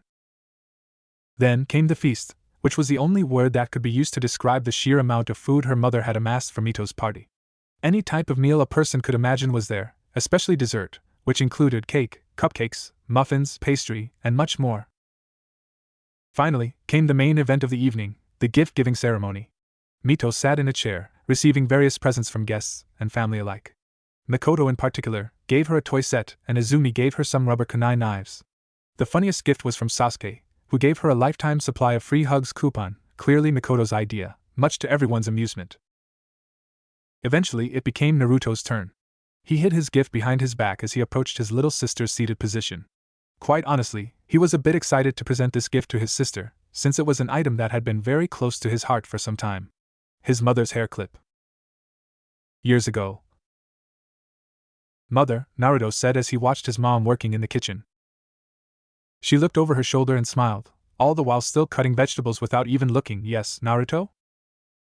Why does father sometimes call you the red-hot-blooded habanero? He asked with a tilt of the head. Kushina smiled as she recalled the memories of her childhood, and Naruto wished that he could visualize what she was thinking.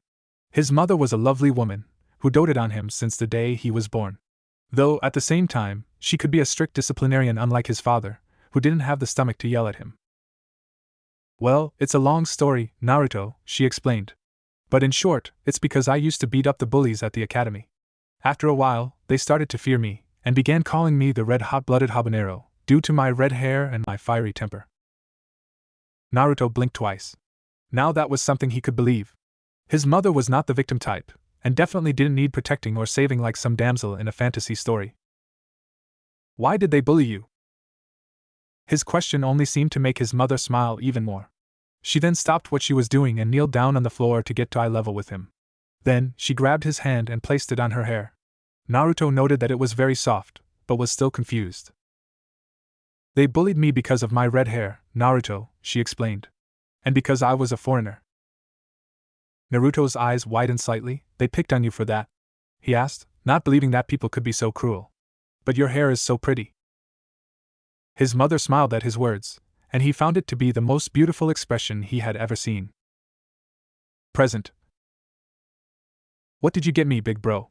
Huh?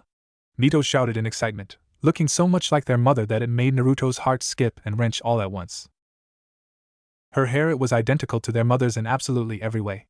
Just as Naruto had inherited his looks from his father, so had Mito from their mother. Looking at her, he felt he was looking at childhood photos of his parents. Watching her practically bouncing in excitement reminded him of how his mother would get during her own birthdays. Naruto kneeled down in front of her and presented the hair clip. Here, for your hair, he explained before placing it in her tiny opened hands. She didn't react immediately, but when she did, it was clear that she was disappointed. Everyone else had given her toys, sweets, etc. Standard gifts that children liked. But her brother, one of her favorite people, gave her a hair clip. She had plenty of those already. Mito, Makoto interjected with a stern voice. What do you say to your brother? The birthday girl sighed, her shoulders now sagged. Thank you, big bro, she mumbled dejectedly. Naruto hid his inner turmoil well, masking it with a small smile.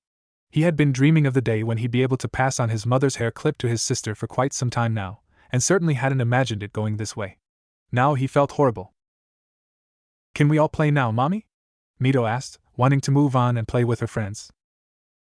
Makoto looked at Naruto with concern before turning to her daughter and giving a nod of approval. Not needing to be told twice, Mito ran off, followed by her friends who all began playing tag and Red Rover.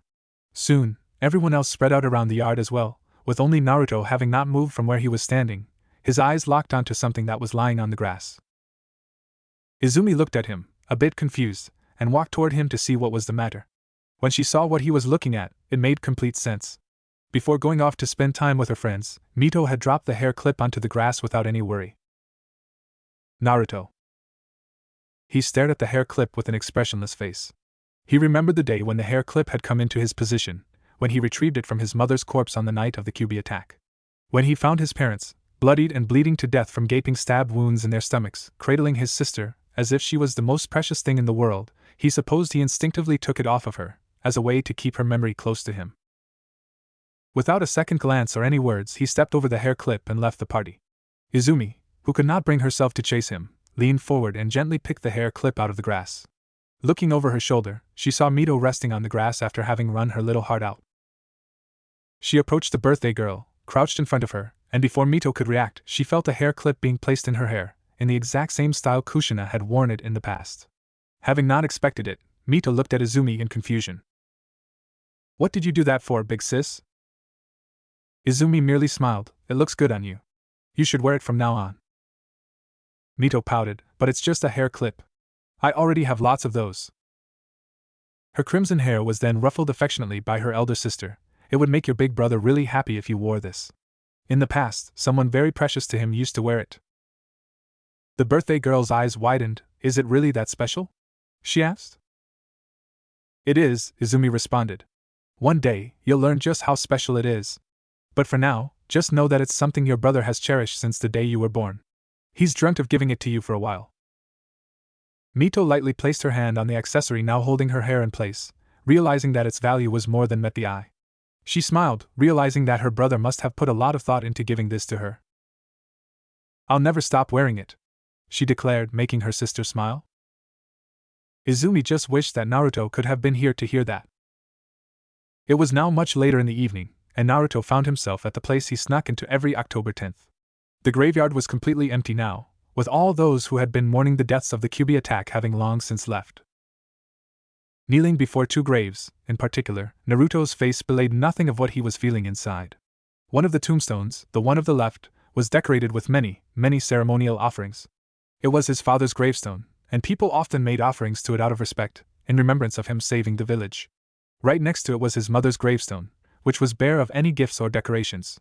Despite doing as much to protect the village as her husband did, her role in subduing the Kyuubi was not public knowledge.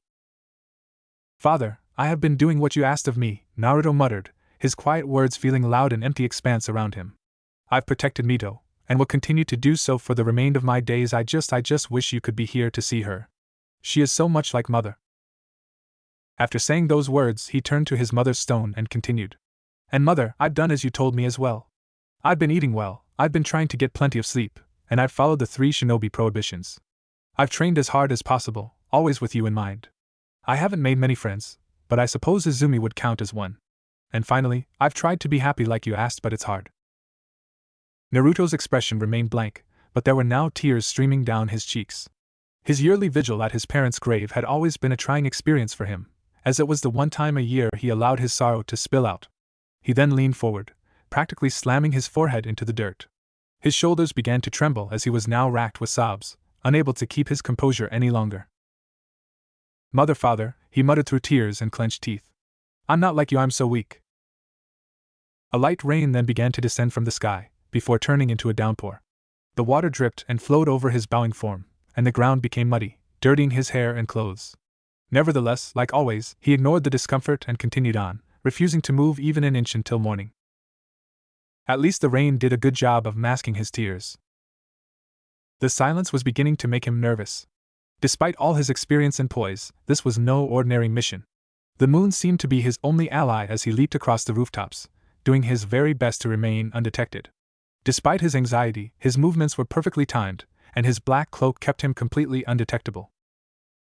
Hidden inside of his cloak was a burlap sack, one he would stuff his target into before fleeing out of the village. The barrier surrounding the entire village would likely make doing so very difficult, but it was late, and if he were quick enough he would find a way to escape. He was elite, after all, and these kinds of missions were his specialty. Eventually he reached it, the compound. It was almost entirely segregated from the rest of the village, and was under constant guard by the military police force. Waiting for the coast to become clear, he scaled the walk, silent as a grave, and scanned the area once more before making it toward his destination. Thankfully, as one would expect, the streets were completely empty, but nevertheless, he stayed on the rooftops, occasionally pulling on his hood to keep it covering his face. Under his cloak, he was clenching the burlap sack hard enough for his knuckles to turn white. He would be arriving very soon. For a brief moment, he halted in place and looked toward the moon. Doing so always calmed his nerves during assignments such as these. He closed his eyes and took a deep breath, calming his nerves. One of his comrades had attempted a very similar mission in this very village not even 5 months ago, and was killed despite being one of the elite jonin of their village. It will be different this time, he thought to himself with determination. His presence here was overt. Nobody knows that I am here. Everything will be fine. His thoughts were mostly to convince himself, and to an extent, they served their desired effect. Leaping through the air once more, he made it to a manor house located at the center of the compound. It was by far and away the largest building in the area, excluding of course the military police headquarters. He smiled as landed on the manor's rooftop. "Let's see how you like this, you wealthy scumbags," he mumbled to himself insultingly before entering one of the windows. The inner halls of the manor were quiet, unbearably so, but at least it meant that the occupants were all asleep. That would most definitely make things easier. Doing his best to remain silent, and doing an exemplary job at doing so, he finally arrived at the room he had told the target would be residing in. Slowly, he turned the knob and thanked God that it opened without so much as a creak. He left the door open after he entered, knowing that closing it would create a noise that would be loud enough for a trained shinobi to hear. Stalking forward like a sneaky predator, he stopped before his target's bed, scanning the individual over and confirming that it was them. Luckily for him, it was definitely her. Her crimson-red hair, fair skin, and oddly whiskered cheeks were the clear indicators. He had found her, one of the last remaining Uzumaki clan members and the Kyuubi Jinchuriki. Despite having reached a major juncture in his mission, he walked away from the bed and toward the only window located in the room. He opened it without making a sound, doing so to make sure that he had an avenue of escape right after capturing the Jinchuriki. Finally, after all measures were taken, he slipped the burlap sack from his cloak and approached the girl menacingly. Before trying anything, he placed one of his hands on her and, using as little chakra as possible, placed the 3-year-old girl under a genjutsu that would keep her asleep throughout all of this. Finally, it was time. He opened the sack, being sure the opening was wide enough before attempting to put her inside. However, right as he was about to take her into his possession, he froze in fear as he felt a presence standing behind him. He looked over his shoulder and saw a figure looming over him. 2 Sharingan eyes gleamed in the dark. Shit, he stuttered before quickly darting to the window, making the decision that his life was more important than this death wish of a mission. Come on, trying to kidnap the Kyuubi Jinchuriki from the most powerful of the 5 shinobi nations, and from the clutches of the most powerful clan in the world, the Uchiha, as well? Lord Raikage was definitely trying to kill him. Leaping through the compound, he muttered obscenities to himself as he contemplated the horrible things that would happen to him if he were to be captured. He had heard the rumors about Konoha's torture and interrogation force, and knew that if he were taken into custody, vital information would be released. He knew about that man, Ibiki Marino, who was rumored to be able to get a person talking just by speaking to them, and there was also the Yamanaka, who could literally peer into his memories. Suddenly, he was forced to shift through the air to avoid several shuriken that would have surely killed him had he not done so. He looked over to see that the very same Sharingan figure was in hot pursuit, having followed him during his escape. Damn it, he had hoped that the figure would have stayed behind to protect the Jinchuriki. "Fuck off, you creepy bastard," he mumbled to himself before going through a string of hand seals. Lightning style, false darkness. A spear of pure lighting was expelled from the man's mouth, blowing back and revealing his face and unintentionally revealing his affiliation. His skin was brown, his head was shaved, however, most notably, there was a Kumogakure headband adoring his head.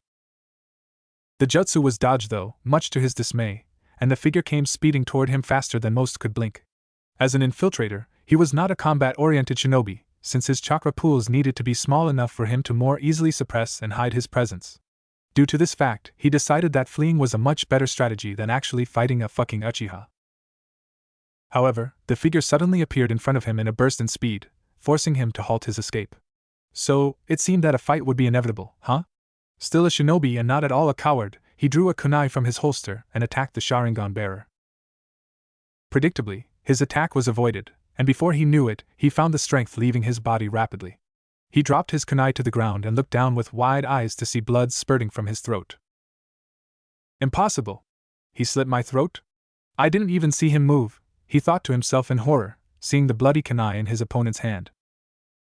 No longer having the strength to attack, his body collapsed, and he felt the life leaving him. The Sharingan bearer then kneeled over him, revealing him to be a young boy with blonde hair. The infiltrator nearly laughed. He had been done in by a kid. A fucking kid! Your trachea has been severed, so you won't be able to breathe. Your death will be unpleasant and drawn out, the kid explained calmly. Would you like me to put you out of your misery? Nobody deserves a painful death. He tried to speak, surprised that this boy was offering him a way out, but could not. Seeing the 3 whisker marks on the boy's cheeks, he was smart enough to realize that this was the Jinchuriki's brother. He had tried to kidnap the boy's sister, shouldn't he want him to suffer for that? The wound to his neck prevented any speech, and when he tried, he found himself choking on blood. Deciding that this was no way to die, he merely nodded his head before closing his eyes and waiting for the inevitable. In an instant, everything went black as a kunai pierced through his heart. It was over. This is just like the Hyuga incident, Danzo remarked, as he and the two other members of the Elder Council sat before the Hokage. Only this time, it was the Kyuubi they were after. The Hokage, a kind-looking old man with white and red robes and the conical Hokage hat adorning his head, removed his pipe from his mouth and blew out a small plume of smoke. He looked exhausted, no doubt by the incident that occurred the previous night. "How is your student Danzo?" he asked with a sigh. "Naruto was forced to kill a man last night." A rare, yet still tiny, almost unnoticeable smile spread across Danzo's face. "He is not rattled in the slightest," he responded. "That boy is ruthless, a true shinobi." The Hokage frowned. He was beginning to wonder if allowing Danzo to lead Naruto's genin team was a bad idea. Danzo was an old friend, an excellent shinobi, and a great cultivator of talent and skill, but there was a darkness about him. Would Minato approve of his son learning from such a man? He often found himself asking that question. Back to the issue at hand, another of the elders responded, a gray-haired, wrinkled woman. Koharu interjected. "This is not the first time Kumogakure has attempted this. Decades ago, they tried to capture the previous Jinchuriki, Kushina Uzumaki. Then, far more recently, it was the Hyuga heiress, and now the current Jinchuriki. We can no longer take this sitting down, Hiruzen." Indeed, the third and final elder, a bespectacled man with gray hair and a beard, Hamura, commented in agreement. "This may as well be a declaration of war on their part. As much as I hate the idea of yet another conflict, we are not presented with many options." Hiruzen sat in silence, taking in another intake of smoke before lowering his pipe again. Shortly after, blew the smoke out of his mouth as he contemplated what the best course of action was. It was difficult to argue with his advisors. They had taken the avenue of peace with Kumogakure in the past, despite explicit acts of hostility, and it only led to their northern neighbors continuously taking advantage of their peace-loving ways. "Today I've received a message from Kumogakure, sent via a messenger hawk," Hiruzen remarked. "They have demanded the body of Naruto Uzumaki as reparations for the death of their shinobi." Koharu scoffed. "Just as they demanded the corpse of Hayashi Hyuga?" she asked with a cynical smile. "How audacious of them, to send shinobi to capture children from our village and demand the deaths of those who prevented that from happening." "We should have never listened to their demands the first time," Danzo said. "Even if we did offer Hizashi Hyuga anyway, preventing the Byakugan from getting into their hands. You cannot make concessions with warmongers, Hiruzen. They must be met with devastating and well-organized force. Especially in this case, where unlike last time they have no political leverage. They are clearly in the wrong." Hiruzen nearly laughed at the irony of Danzo calling another person a warmonger, but at the same time, he once again found himself unable to argue with what he was hearing. In the past, they had been forced to enter organized conflicts for much less. "Danzo, beginning organizing our forces," he stated, earning a nod from his second in command. "Any and all active duty shinobi must be recruited. No doubt, once we refuse Kumo's request, we'll be forced to prepare for war." Danzo stood from his seated position. "You are making the right decision, Hiruzen," he commented before exiting the room, his cane tapping on the ground with every step, followed by Hamura and Koharu soon after. Once alone, the Hokage was left to stew over the now growing conflict. It was times like there where he wished that Minato had never died. Were he still around, Kumo, or any village for that matter, wouldn't be foolish enough to act aggressively toward Konoha. He was that feared by his enemies. He thought back on his two mentors and wondered what they would advise him to do. Tobirama-sensei would without a doubt agree that war was a bitter necessity in this case, but when it came to Lord Hashirama, Hiruzen had no idea what he would propose. Perhaps the most peace-loving man of his time, Hashirama Senju would do anything to keep his village out of war, but at the same time, he'd show no mercy to anyone who attempted to harm his home. He'd probably go to Kumo on his own to beat them into submission, and he was definitely strong enough to do that. He could defeat all the 5 Kage by himself if he wanted to. "I have not aged well," Hiruzen commented to himself with a sigh. "A younger Hokage will be needed someday soon." There were no apparent candidates these days. Jiraiya and Tsunade would never accept it. Orochimaru had become a rogue shinobi, Kakashi was still young and mourning the death of his sensei and teammates, and the tension between the village and the Uchiha ruled out Fugaku as well. However, he noted another possible candidate and smiled. It would require him to wait a bit longer, but this particular shinobi would make the perfect Hokage someday. "We'll see how you develop, Naruto." Naruto walked in relative silence, his little sister latched onto his left arm, and his little brother perched on his shoulders. As they walked through the village, they received smiles and waves from everyone, mostly middle-aged and elderly women who thought that what they were seeing was cute. "You're so strong, big bro," Mito exclaimed, her new hair clip on full display. "You can carry me and Sasuke both." Before he could respond, Sasuke looked down at Mito and stuck out his tongue. "He can barely carry you, Mito, since you eat so much." Naruto had to do his best to hold back his angry sister, at least until she calmed down. Similarly to his mother, she had a fiery temper and could be set off if someone said that wrong thing to her. Now that he thought about it, his little sister was unlike him in almost every way. While he was calm and reclusive, she was loud and extroverted. It wasn't like he was upset about this though. No, he'd never want his sister to become like him. "Mito, Sasuke, behave yourselves, or I'll take you back home," he warned, which pretty much instantly did the trick. "Sorry, big brother/big bro," they both said in unison. Naruto shook his head before continuing onward. His team meeting had been cancelled this morning since Danzo-sensei needed to attend a meeting with the Hokage, no doubt to discuss the attempted kidnapping of Mito. It would spark quite an international incident, of that he was sure. Naruto was dreading it already, but he didn't regret his actions, not even for a moment. Mito, thankfully, still remained unaware of the incident, having slept through the whole thing. If Naruto had any say in the matter, he would make sure that she never knew, at least not until she was older. It was for the same reason that he was waiting until later in her life to talk to her about their parents. "Where are we going, big bro?" Mito asked. Naruto looked down toward her. "We're going to get lunch," he answered plainly, knowing the reaction it would elicit from her. She trembled with absolute joy. Sasuke himself was excited as well, though to a far lesser degree. Anything involving food was a cause for celebration for Mito. Eventually, after a few more minutes, they arrived at a destination that was only familiar to Naruto. It didn't look like much, to be honest, but for Naruto, it was yet another place that triggered an emotional response.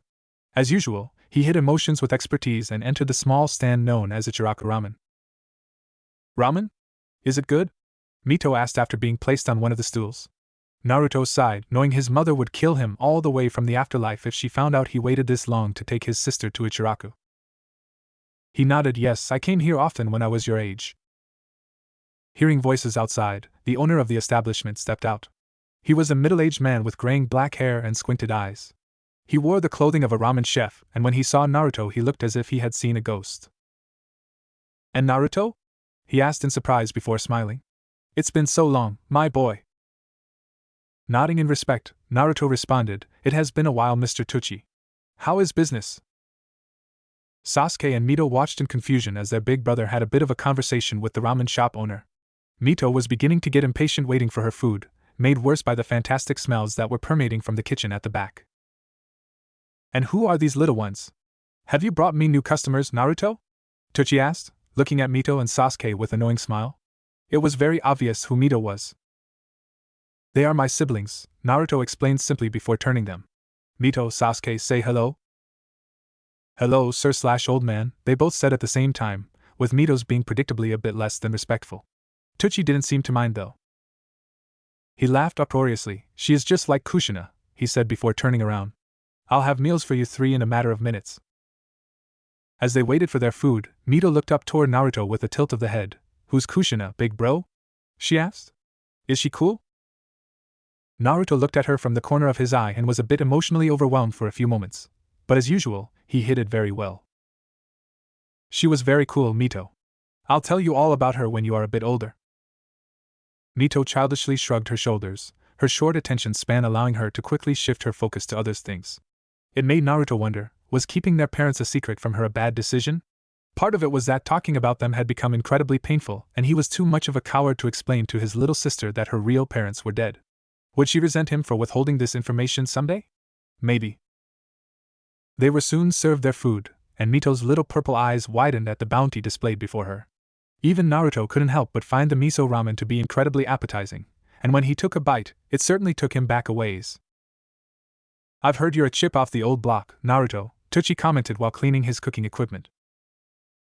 Naruto swallowed his food before blinking. "How so?" he asked. Tucci laughed. "Come now, my boy. No matter how humble you are, you can't ignore the fact that you're as talented as can be. Everyone talks about the unmatched prodigy Naruto Uzumaki. You're a source of pride for normal people like myself." If Naruto were a lesser person, he might have blushed, but he wasn't, so he settled for nodding respectfully and giving his thanks. Tucci was right, Naruto was a very humble person, never underestimating his opponents and never really acknowledging the idea that he was some once-in-a-lifetime genius. Mito turned towards Sasuke and whispered, "Is Big Bro really that awesome?" Sasuke nodded. He said with noodles in his mouth. "Nobody can beat Big Brother. I bet he could even defeat Father if he wanted to." While that was definitely untrue at the moment, it wouldn't be all that long before Naruto was on the level of people like Fugaku. His Sharingan was maturing nicely, and every day he found his skill increasing drastically. Izumi was the same way. Naruto had little doubt that she would soon unlock her visual prowess and begin tapping into her insane potential. Even without the Sharingan, out of all his peers, Izumi was the one he respected the most, and it wasn't due to bias either. Mito said in awe, looking at her brother in a new light. She had always loved him, but now she learned that he was some kind of super shinobi badass. "Your cooking is excellent as always, Mr. Tucci," Naruto complimented after taking a quick break from his food. He looked to his left to see his sister staring at him with wide eyes. She just as quickly, however, realized she had been caught looking, and focused her attention back to her ramen, practically devouring the entire bowl in a matter of seconds. Tucci's squinted eyes widened slightly. "Dear God," was all he said, making Naruto shake his head in amusement. "You will become used to it," he explained before going back to his food. "Though I imagine she'll need another bowl. Right, Mito?" The little redhead bobbed her head up and down. "Another bowl. Another bowl." Today was a good day. Izumi focused her chakra into her chest before expelling it in the form of a massive ball of flames. Upon unleashing the jutsu, she hunched over, clearly exhausted. The best way for a shinobi to train their chakra reserves was to continuously push themselves to the brink. It was like lifting weights, putting stress on your muscles so they would heal and become stronger. "That's the 10th fireball," a calm voice spoke up next to her. "You should rest for now." She was practically panting now, and looked to see that Naruto was still seated at her side in a relaxed position. He was a great person to train with, never allowing her to do anything less than her best. They had sparred a bit for a few hours, nothing significant, just light work really, and now they decided to address her greatest weakness. Her chakra, like all Uchiha, was incredibly strong, but her reserves were rather small. She could perform high-level jutsu with ease, but didn't relish prolonged battles, which was why she favored genjutsu. There will be a war soon, Naruto," she said in between intakes of breath. "I'll need to be ready." After doing so, she ran through the familiar string of hand seals and another fireball was expelled from her mouth. For a moment she felt fine, but her eyes soon widened when she felt her entire body sapped entirely of stamina. Her legs gave way from under her, and she fell forward. Surprisingly, rather than hitting the ground, she felt her body land atop what felt like someone's back. Naruto had moved in the blink of an eye to catch her, and she was incredibly grateful. He then took hold of her legs and stood up, carrying her in the piggyback position. She was exhausted that she didn't even speak, being more content to rest her head on his right shoulder as he carried her out of the training ground. "This is unlike you, Izumi," Naruto commented as he carried her. "Normally, you are well aware of your limits." Gathering any energy she had remaining, she spoke, "Yes, but now I am trying to break through my limits. To do so, I have to take risks." There was silence for a few moments, and Izumi felt content in it. Perched atop her best friend's back, her eyes swiveled around the beautiful wilderness scenery. She had always loved the forest, which was why she never cared for using the village's designated training grounds, preferring to find a good old natural clearing in the woods. "Just be careful, Izumi," Naruto spoke up again, surprising her. He looked as if he was about to say something else, but he closed his mouth and continued walking. She smiled slightly. He seemed unable to finish what he was saying, but she knew what he meant. Naruto had never been good at expressing such thoughts, so the fact that he was even trying meant that he was worried for her. It made her happier than she could ever remember being. Naruto truly cared for her well-being. They would never be siblings, as they were both already too old when they were brought together to develop that kind of bond, but they were without a doubt best friends. "I understand, Naruto," she interrupted, saving him from needing to finish. "Thank you." Silence reigned once more, the kind in which one didn't want to interrupt a comfortable experience. The weather was a bit chilly in October, but Izumi could not help but note the warmth that practically radiated off of Naruto. It was as if his chakra was so potent that it actually increased his bodily temperature. "You don't need to rush, Izumi," Naruto continued. "The war will not begin tomorrow. Both sides will wait months, years even before one decides to make the first move." Izumi nodded into his shoulder. "I know. But who knows when they might send shinobi after Mito again? Or if they decide to seek retribution against you?" Don't worry about me, Izumi, Naruto assured. He was far too selfless to put his own well-being into consideration, so Izumi always had to worry about him in his place. She closed her eyes. I would be sad if you were gone, she confessed. I don't want you to die. Naruto didn't respond, though his grip on her tightened a bit. There was no doubt that Naruto would be targeted throughout this entire international conflict with Kumo. They would likely wish to see him dead for multiple reasons. He was the son of the fourth Hokage, he was a prodigy that could become too strong for them to handle in the future, and he also murdered one of their shinobi. It's okay to be a little selfish sometimes, Naruto, she pressed. Please value your own life, and don't needlessly sacrifice yourself for us. If it is for you, then the sacrifice isn't needless, was all he said in response. She had seen it many times in her worst nightmares. Naruto dying protecting her and the rest of the family. It seemed like something he would undoubtedly have no problem doing, and she just wished that he would put himself first sometimes. It often felt as if he was a servant to their family, instructed to make sure they were all safe and happy, even if it meant sacrificing his comfort. He was too stubborn for his own good, she supposed. In her eyes, he would never change, no matter what anyone said to him. He would always be the same insightful, pacifistic, and selfless to a fault blonde-haired prodigy which she had come to view as her most precious person.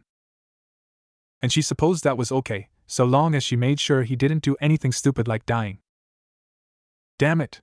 The hulking brown-skinned man growled before slamming one of his massive hands into his desk, crushing it with brute force. Being over 6'5" tall, and over 220 pounds in weight, the Raikage was an incredibly intimidating specimen. He had blonde, combed-back hair and a small mustache and goatee. As for his attire, he wore a white haori with no shirt, as well as a golden belt around his waist, and golden vambraces on his wrists. Well, that didn't work out as planned, another brown-skinned man with a mop of white hair that covered a portion of his face. He spoke with an almost lazy casualness. The Raikage glared at him. No shit. We've failed for the third time. And now, we have to worry about some new up-and-coming Konoha brat who killed one of my shinobi. He's the Yellow Flash's son, no doubt, another individual said, a blond man with white skin and black eyes. The Raikage, frowned, calming himself down so he could think more objectively. He could not help but compare this incident to the one from decades ago, when his father, the previous Raikage, sent shinobi to capture Kushina Uzumaki. They had nearly succeeded but were stopped by a mere brat Minato Namikaze, the man who would later become the fourth Hokage. What made this all worse was the fact that the child who foiled their most recent attempt was Minato and Kushina's damned brat. It was as if some divine force was mocking him and his village. What do you want us to do, boss? The lazy man spoke up again, his name Darui. The Raikage thought for a moment before smiling to himself. He gestured for his attendant, a beautiful brown-skinned woman named Mabui. Yes, Lord Raikage? She asked dutifully. Fetch Yujito, was all he said, causing everyone's eyes to widen in surprise.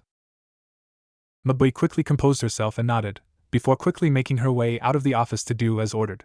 Darui, usually lazy, calm and collected, was now looking at his Raikage as if the man had grown a second head. Are you sure that's a good idea, boss? He asked. Yujito is young and unstable, and she still can't fully control the bijou inside of her. The Raikage smirked, and she's as ruthless as anyone, he added. Even without the full power of her beast, she's more than enough to kill that Uzumaki brat. She was in meditation. It was all she was allowed to do these days, as she was trapped in the village like some kind of rabid animal. It was pretty lame if she was honest, but there really wasn't anything she could do about it. The last thing she wanted was to be on the receiving end of Lord Raikage's legendary fury. Suddenly, a presence appeared behind her. Yujito, the voice said. She turned over her shoulder to see Mabui. Lord Raikage has a mission for you. Yujito grinned. Her teeth sharpened, and her fingernails lengthened on instinct, making her look like a demonically possessed woman. Mabui merely felt the need to step back when she felt Yujito's untamed power beginning to seep into the air, weighing it down. Who do I need to kill? Was all she asked. Mabui remained calm as she responded, a young Konoha genin named Naruto Uzumaki. Yujito's sick grin widened, and she spoke ominously, perfect. Time to spill some blood. In the forests of Fire Country, a small infant cried into the night.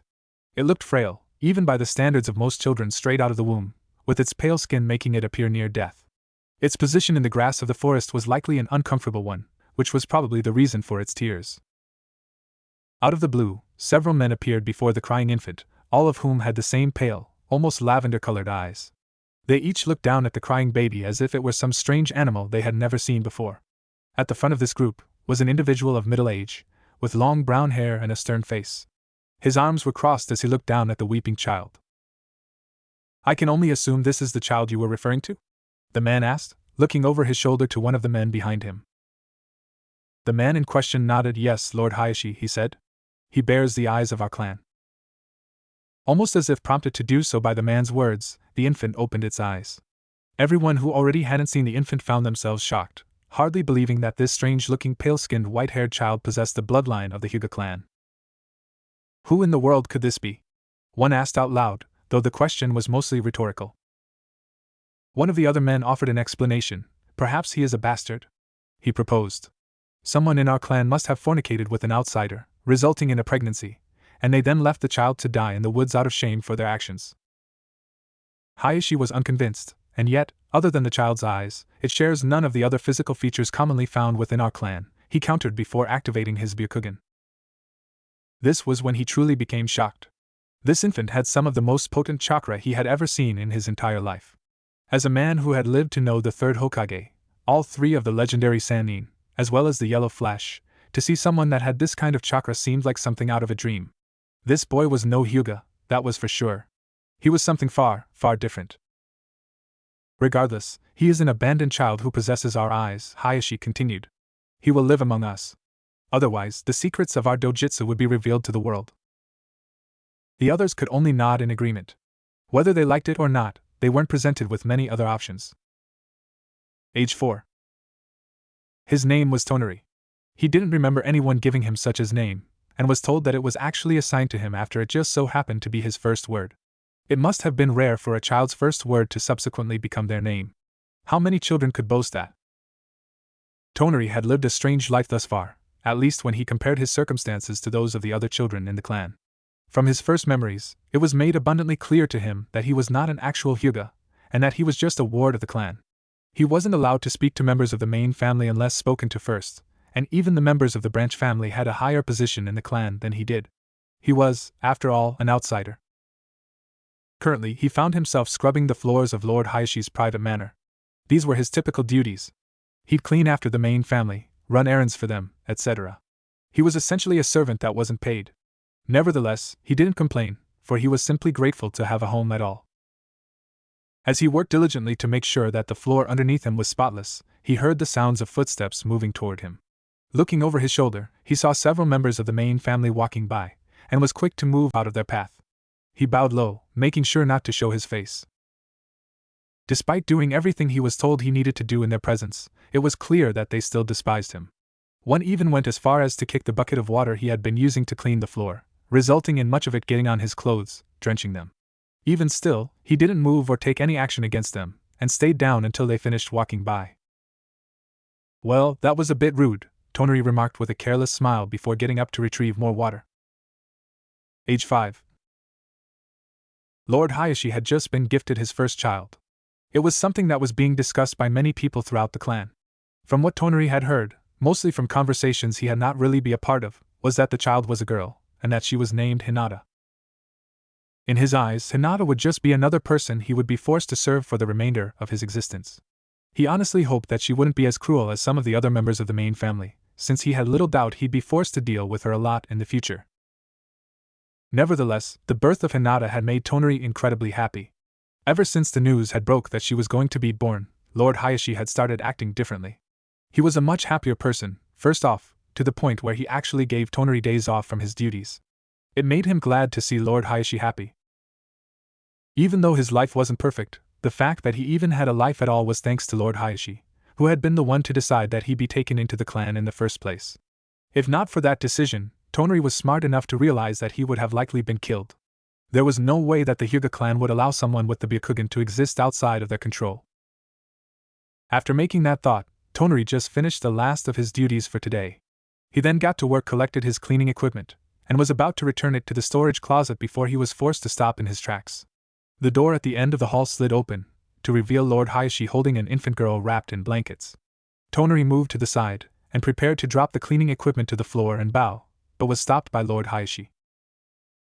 "It is okay, child, you needn't bow," he was told, before Lord Hayashi smiled a bit. Would you like to see my new daughter? Tonari nodded, feeling that it would be foolish to say no. Lord Hayashi then tilted the bundle in his arms down a bit so Tonari could see Hinata's face. She was a cute-looking baby if he was being honest, and he had to stop himself from poking her cheeks with curiosity. She looks like her parents, Lord Hayashi, Tonari complimented. Hayashi smiled at the remark. That she does, he said before continuing on down the hallway. Tonari smiled. It felt good to be treated like a human being. Age 6. Tonari stood in silence as he stared down at yet another defeated opponent. Despite not being a member of the clan, his skills as a combatant had been noticed quickly, so Lord Hayashi was training him in the ways of the gentle fist. It was a decision that was met with some controversy, as many viewed it as the secrets of their sacred fighting style being passed on to an outsider. Even if he was, in fact, an outsider, Tonari was as gifted a fighter as anyone in the clan. He was fast, incredibly so, and his Byakugan was noted to be particularly powerful, even when compared to the likes of Lord Hayashi. It only made much of the clan resent him even more, seeing that some outsider was actually more talented in the fighting style of the Hyuga than they were. After his prodigious talent in battle had been discovered, he had gone from being a servant of the clan to now being its secret weapon.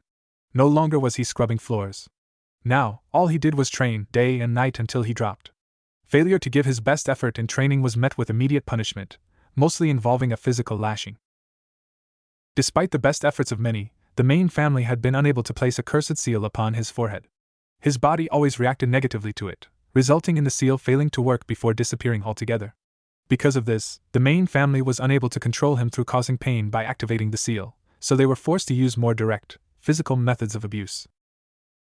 You are improving, child, Hayashi complimented, funny enough, being one of the few members of the clan that didn't outright despise him. Thank you, Lord Hayashi, Tonari responded with his trademark smile.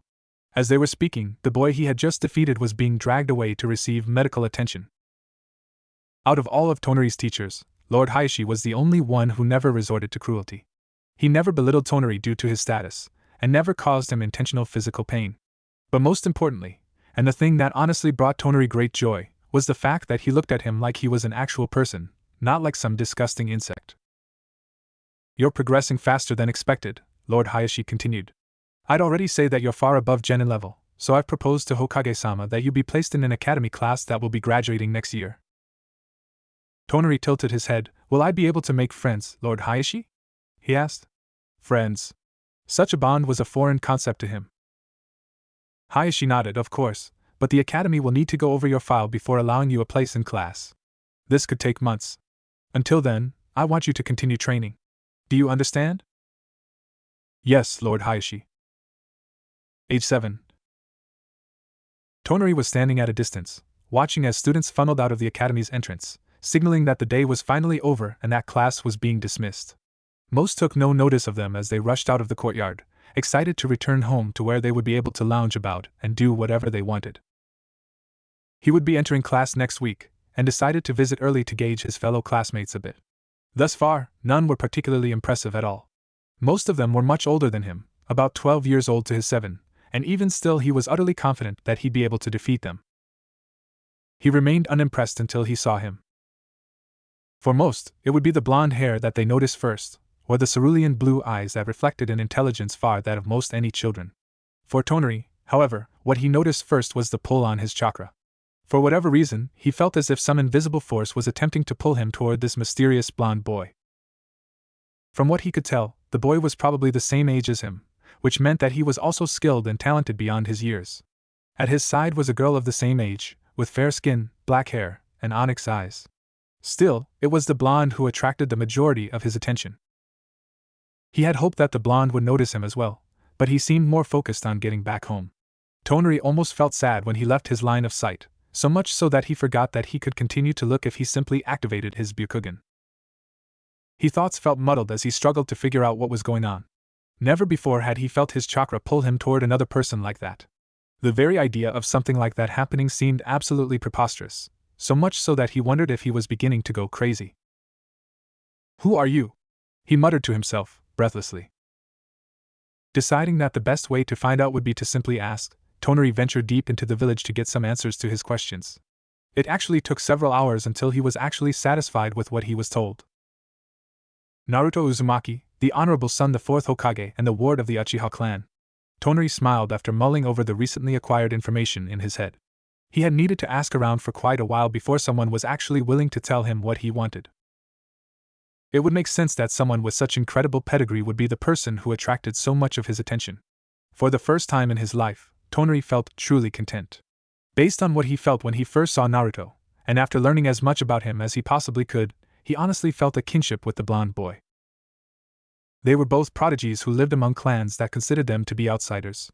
It wasn't to say that their life experiences were exactly the same up to this point, but Naruto was the first person Tonari had ever heard of who he felt may possibly be able to understand him. Also at the forefront of his mind was that inexplicable pull he felt on his chakra when he had first been in Naruto's presence. For a while, he had been pondering what it could have possibly meant, and came to the conclusion that it must have signified that they were both connected somehow. He cursed himself for being too shocked to activate his Byakugan during the brief encounter, otherwise, he could have gotten a good look at Naruto's chakra as well. He imagined that it would be powerful, perhaps even more so than his own. There was no way he felt such a connection to Naruto if the blonde had weak chakra. In fact, a part of him theorized that the very reason he felt connected to Naruto was due to the fact that they both had very similar chakra. As he walked through the village some more, he continued to learn about his new classmate. Apparently, Naruto wasn't just some ordinary prodigy. Even among those considered talented enough to be given that title, he still stood out as the best. A prime example of this was Izumi Uchiha, another student in his class. During any other year, she'd be the best student by far, but since she was in a class with Naruto, she placed second. "Who are you, Naruto Uzumaki?" he asked himself with a smile. He figured he'd be given many opportunities to learn, starting with his first day of class tomorrow. Age 8. Naruto was strong, incredibly so. After having met him all those months ago, his interest had proven to be well placed, as the son of the fourth Hokage was shown to be a prodigy of unmatched skill. Initially, things had gotten off to a bit of a rough start, as he had crossed the line by following Naruto around without his permission. He had been warned to never do it again, and decided that doing as he was told was the best decision for now. After that, much to his glee, they were placed on the same team, along with an Inuzuka girl named Hana. This time, he had decided to give Naruto a bit more space, learning from last time that his new teammate was more of a solitary type. Nevertheless, he wasn't deterred. He would slowly push through Naruto's shell until the day arrived in which he could call him a friend. His first and only friend. Their sensei, Danzo, was a somewhat tricky individual to read. He showed absolutely no emotion, and rarely displayed any interest in what he was doing. He was a strict teacher, forcing them to do dangerous survival exercises in which they were often pitted against each other in battle. Naruto remained undefeated. Recently, he and Hana had been ordered by Danzo-sensei to fight Naruto, and it had resulted in yet another victory for the blonde Uzumaki. Even still, Tonari was not upset, not at all. The fight he had with Naruto that day was something that he replayed in his mind over and over as he relished in every detail. He had been pushed to the brink and defeated. It wasn't like his spars with the Hyuga, in which he always won with relatively no difficulty. No, now he was challenged every single day, and had quickly learned what it felt like to lose. And you know what? Tonari found losing to be more enjoyable than winning, at least when it was by Naruto's hand. Hana? She was honestly rather weak in Tonari's opinion, but he didn't dislike her or anything. She was actually incredibly useful to the team due to her skills as a medic and a tracker, so she could hardly be called useless. While her combat skills lacked behind her supplementary skills, Naruto and Tonari both made up for that with their own strength. Thinking back on these few months, Tonari felt so very grateful. No longer was he confined to the walls of the Hyuga clan. No longer was he continually forced to spend his days surrounded by people that treated him like dirt. No longer was he a low-life insect that one could step on without anyone batting an eye. He was Tonari, genin of Konohagakure no Sato and member of Team 1. Naruto adjusted his backpack once more before continuing to navigate through the knee-high grass. His eyes were scanning around for something in particular, though he didn't seem to be in any rush. It was incredibly bright and sunny out, but the trees of the forest created an adequate amount of shade, and the cool breeze could only be described as soothing. It was the perfect day to go exploring. Eventually, after hours of searching, he found what he was searching for. It could only be described as a ruin, an old temple of sorts that apparently hadn't been seen by mortal eyes in quite some time. The roof looked caved in, and the pillars were either on the brink of collapsing or already wholly destroyed. After gazing at the temple for a bit, Naruto removed a book from his backpack and began sifting through the pages until he stopped on the page he had marked with a folded corner. The Uzumaki clan's mask storage temple, he mumbled to himself. He looked back up to see a symbol of the Uzumaki clan featured prominently at the front of the building. He closed the book, placed it back in his bag and slowly ascended the 7 steps to the entrance of the temple, doing his very best to make sure that he didn't damage anything, both for his own health and the sake of the historic structure. Looking up at the archway above him, it looked as if at any moment it could collapse. Naruto's eyes narrowed slightly. I never imagined it would be in such a state, he muttered to himself before continuing through the building's entrance. The doors were practically blown off the hinges, so it was easy enough to get in. Upon entering, he felt as if he was trespassed into some sort of time capsule, straight from the eras of old. The building itself was designed in a manner reminiscent of the time of the warring clans, a period of history before the existence of the shinobi villages in which everyone was constantly fighting for power and dominance. I suppose that even after all this time, not much has changed, Naruto thought to himself, thinking about the current state of the world. The legendary Hashirama Senju would likely be disappointed with how things had turned out after he put forth so much effort trying to create peace. The most interesting aspect of the room by far had to be the wall at the back, which was decorated with various masks mounted all over the wall. The bottom portion of the wall was painted with a crimson-red flame design that crept upward, just barely reaching the masks, giving a slightly ominous vibe. All the masks appear to be demonic in appearance, though their designs vary, he thought to himself, wondering what they could possibly be used for. What he could tell, though, was that they weren't natural. There was something odd about them.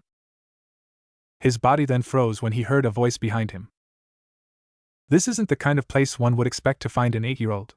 Though, I suppose you're not a normal brat, are you? Naruto swiveled around to see who it was, and was shocked to see someone that he recognized to be a legendary shinobi, one he knew particularly well. Master Jiraiya, Naruto greeted respectfully. The individual in question was a tall and well-built man in adulthood with fair skin. He had a wart on the left side of his nose, waist-length, spiky white hair tied in a ponytail, with 2 shoulder-length bangs framing his face, as well as red lines under his eyes which extended all the way to the bottom of his face. His attire consisted of a green short shirt kimono and matching pants. He also wore handguards, a black belt, traditional wooden sandals, and a red haori with 2 yellow circles on each side. Displayed prominently on his forehead was a horned forehead protector with the kanji for oil. Jiraiya sighed as he looked down at Naruto. Geez kid, you're as polite as ever I see. Just like your old man. Pardon my asking, Master Jiraiya, but what brings you here to this place? Naruto asked, deciding to ignore the remark and get straight to the point. You. It didn't really come as a surprise, and now that he thought about it, it should have been his initial assumption. After the deaths of his parents, Jiraiya had been out traveling the world, mourning and keeping the Hokage informed on any global developments. It was an important job, but one that kept him away from the village a lot of the time. Now that he was back, it made sense that he would come to see his student's son. Have you seen Mito yet? Naruto asked. Jiraiya nodded from a distance. Yes, he responded. But that's actually the other reason why I'm here.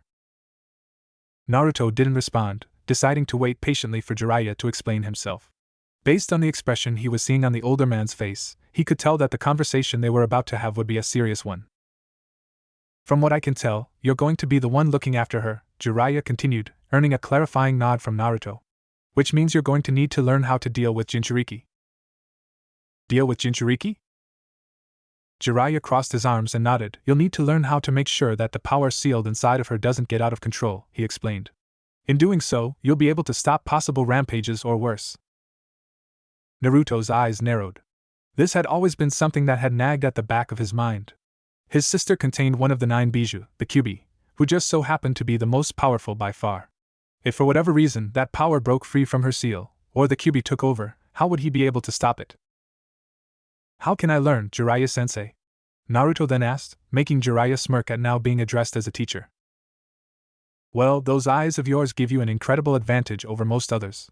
If strong enough, they can be used to suppress the power of the Biju, though only to an extent, Jiraiya explained, not surprising Naruto at all with his knowledge of his Sharingan. It made sense that the Hokage would tell him. Naruto was beginning to get the hang of it. Through the use of Sharingan Genjutsu, you mean?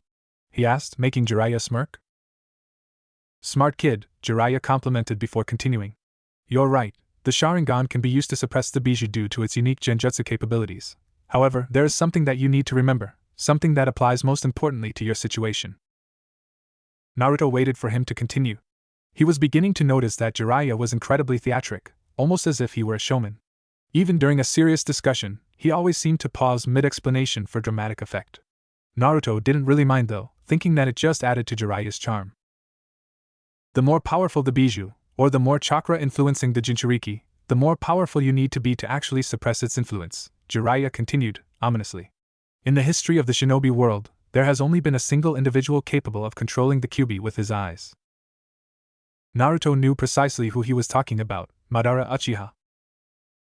So, that was the level he'd need to reach? That would be quite a challenge, to say the least. From what he could recall, there was only one person in recorded history that was stronger than Madara, and that was the first Hokage, Hashirama Senju himself. Did Jiraiya honestly expect him to reach such a level in so short a time? But thankfully, you won't be tangling with the full might of the unsealed Kyuubi, Jiraiya reassured. The seal Minato use keeps much of the Kyuubi's influence at bay as it is, so unless it somehow manages to break free from the seal entirely, you won't have to worry about that. Naruto nodded. Does everything you've told me today apply to other Jinchuriki as well, or just Mito? Jiraiya smiled, and Naruto could tell that he liked the question. Yes, but there's one exception to everything that I have just told you, he explained. A Jinchuriki that somehow manages to cooperate and work alongside their bijou is immune to any genjutsu. Fighting a Jinchuriki that could work in perfect tandem with their bijou would probably be even more difficult than combating the individual bijou itself. Before now, Naruto was unaware that a Jinchuriki could master the power of their tailed beast. It put into perspective just how powerful certain people in the shinobi world were.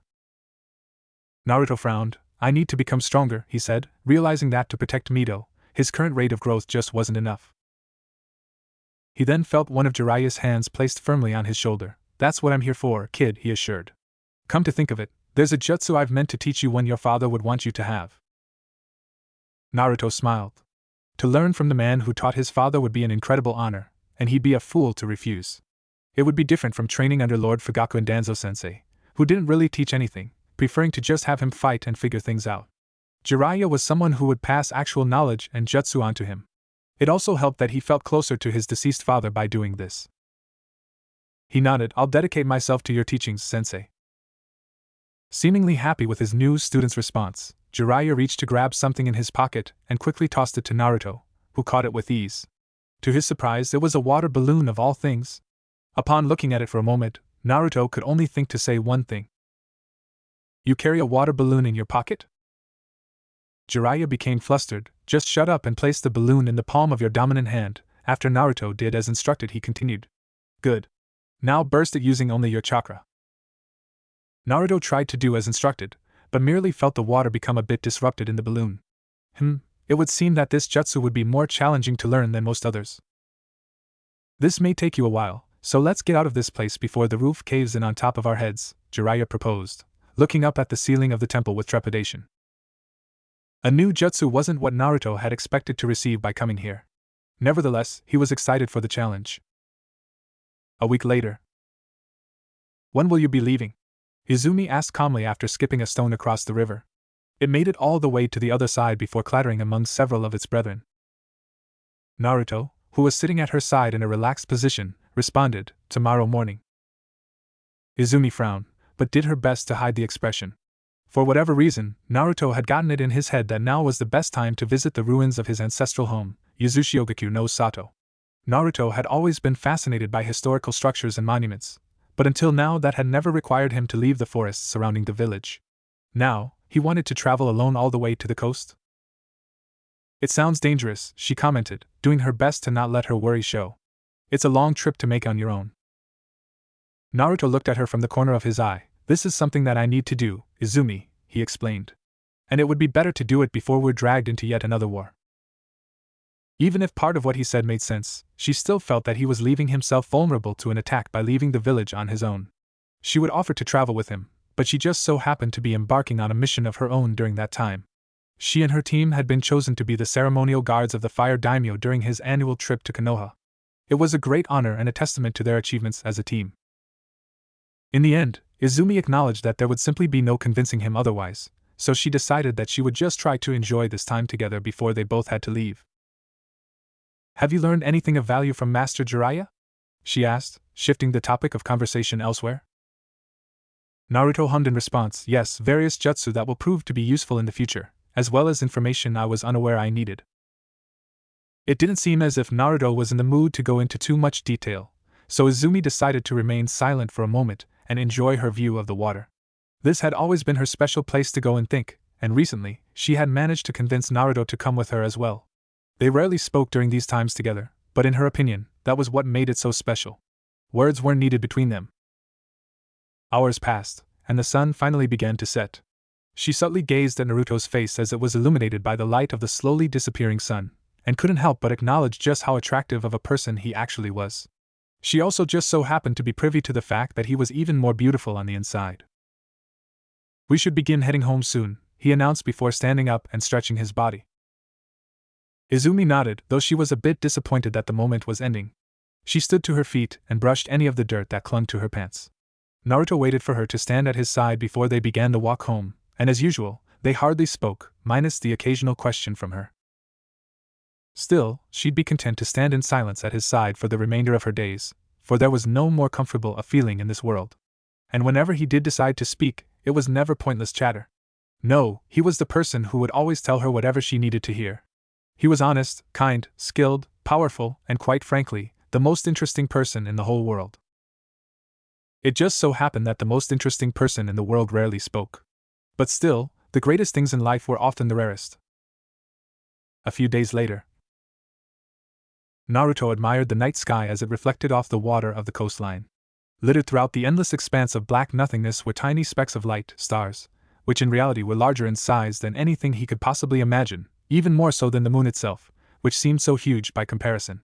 It really put into perspective just how vast the universe was, that there existed anomalies so massive and bright that they could be seen from light years away. His moment of contemplation was interrupted when he heard what could only be described as a guttural coughing noise. Several feet away from him was an elderly-looking fisherman preparing a small boat, large enough to accommodate 2 or 3 people tops, while also looking rather old and worn down. Despite this, it was Naruto's only way to the island of Uzushiogakure. "Just to let you know, kid, I'll only take you halfway," the fisherman warned while preparing his vessel. "You're one of them shinobi freaks though, so I'm sure you'll somehow make it the rest of the way." Naruto nodded, as quite honestly he could simply walk across the water the entire way if he felt that was his only option. The only reason he was taking a boat was because he wanted someone experienced with these particular waters to serve as somewhat of a guide. This was his first trip away from the village, so he was going to be as careful as possible. "Very well," Naruto commented in agreement. "I would like to head out immediately." The fisherman frowned before muttering to himself while finishing his final preparations.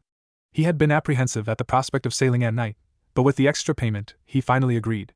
For whatever reason, he was abnormally terrified at the idea of sailing anywhere near Uzushiogakure, and spoke about the place in a nervous, hushed whisper. He clicked his yellow teeth before making a sweeping motion with his arm. Fine. Get in the damn boat already then." Naruto was quick to do as he was told, and the 2 unlikely travel companions were out at sea. It was so dark that Naruto could hardly see in any direction, so he was forced to activate his Sharingan. The action seemed to make the fisherman nervous, likely because the crimson eyes glowing in the dark were almost demonic in nature. "So, any particular reason you want to go to that island?"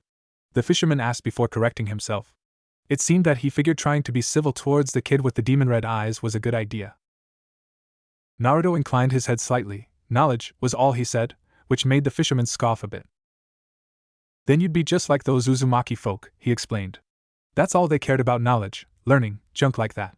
They were scholarly types, I suppose." Actually finding this new piece of information to be useful, Naruto decided to keep the conversation going. "You seem to know a bit about them, so please tell me what happened to the Uzumaki clan?" he asked, causing the fisherman to tense up a bit. It was one of the great mysteries of the shinobi world. How did one of the most renowned and respected clans merely disappear from the face of the earth? Nobody knew what happened, only that one day, the people of Uzushiogakure no Sato ceased to exist. Many tried to investigate, but none had been able to breach through the intricacies of the Uzumaki clan's defenses. "I know nothing about that," the fisherman quickly responded, his tone hurried and on edge. Naruto's eyes narrowed. In all honesty, he felt that the fisherman knew more than he was letting on, and he subtly channeled more chakra to his eyes. He felt bad about using a genjutsu against an innocent person, but he needed answers. Besides, this genjutsu wasn't harmful, as it merely made a person more inclined to reveal their true thoughts. "Speak your thoughts," Naruto calmly commanded, and the fisherman's demeanor relaxed, and his eyes lost focus. As I said, I don't really know nothing, he confessed. All I remember is that night, one just like any other. The Uzumaki had sent a messenger early in the day to tell us to stay out of the waters. Then, while we were all sleeping, it happened. The wind then began to pick up, generating an eerie howling sound and rocking the boat in the water. The small sail of the boat fluttered due to the force, and Naruto had to use his hands to keep his hair from obscuring his vision. After waiting for the wind to die down, Naruto spoke again. Continue, he said. The fisherman's eyes became even more unfocused as the genjutsu took further root. I was sleeping in my shack like I always did at that time, and then the sky, it bled red like blood. It churned my insides and made me puke out my guts just by looking at it. It felt like I was seeing something I wasn't supposed to see, you know? Naruto frowned and released the genjutsu, resulting in the fisherman shaking his head as if freed from a daze. With that explanation, he was left with more questions than answers. What caused the sky to become red? What caused the Uzumaki to essentially disappear? He still didn't have an answer for any of those questions. We'll be getting halfway soon, the fisherman mumbled, still experiencing the after effects of the genjutsu. Naruto nodded, thank you. Eventually, they reached the point where the fisherman refused to go any further, so Naruto was forced to step off of the boat and stand atop the water as if it was solid ground. Without another word, he began walking toward where he knew the island to be. It was a strange experience, as due to the darkness of the night, the ocean looked like a black miasma. It was easy to figure out why people didn't like sailing out here at night. It took a little while, but eventually, he saw something in the distance. At first, it was just a shadow in the distance, then an undefinable shape, and finally, he managed to see it fully for what it was. As he was finally close enough, standing before it, there was little doubt in his mind that this was Yuzushiogaku no Sato. The structures on the island were marvelous, to say the least, but they were all clearly in a state of disrepair due to decades of being left unattended to. Funny enough, the closer he got to the village, the more he realized that it was built upon two islands, not a single one, with both sides being connected by a bridge. No signs of any conflict here, Naruto mumbled to himself. Still, he was only investigating from a distance, so he was bound to learn more once he entered the confines of the village. After searching around for a bit, he managed to find what appeared to be the village's main entrance. Two massive stone doors were what separated Yuzushiogaku from the rest of the world, and after today, human eyes would be set upon its wonders once again. Now standing before the grand entrance, he placed his hands on the doors and pushed with all of his might. It didn't budge, not even slightly. He channeled chakra through his body to augment his physical strength, and still didn't manage to get any further. After his second attempt, he realized that the doors may just be too heavy to push through and weave through a set of hand seals. Earth-style, subterranean voyage. He sank below the ground, deciding that going under the wall was always a possibility if the doors refused to budge. Making sure to advance forward far enough to rise up on the other side of the wall, he then burst out of the earth, hoping to find himself at the center of the village. However, his eyes widened when, despite all logic, he found himself to still be facing the very same sealed entrance. I was certain I traveled under the wall, he thought to himself. His eyes narrowed as a possible explanation came to mind. Deciding to test his new theory, he then took to the air, leaping over the wall and landing on the other side. As he predicted, despite clearly jumping to the other side, he found himself landing in front of the massive doors once more. Genjutsu, he commented resolutely. Clearly, an illusion was interfering with his senses and spatial awareness. He reactivated his Sharingan, and upon doing so, something immediately changed. The doors were now revealed to have a single piece of paper stuck at their center. Naruto approached this paper to see what it said, and saw that it was covered in indecipherable Fuinjutsu scrawl, with the kanji for blood written at the center. Naruto stared at it for several minutes, trying to get as best of an understanding of it as he could before reaching a conclusion. Clearly, it was a seal meant to keep people from entering the village. With his Sharingan activated, he was actually able to see a sphere of transparent chakra surrounding the village. Working in tandem with an advanced genjutsu, it was enough to keep even elite shinobi out. Blood, Naruto said aloud, reading the kanji. Deciding to side with his gut instincts, he removed a kunai from his weapon pouch and made a small cut in his thumb. He then dragged his bleeding thumb along the length of the paper and waited for something to happen.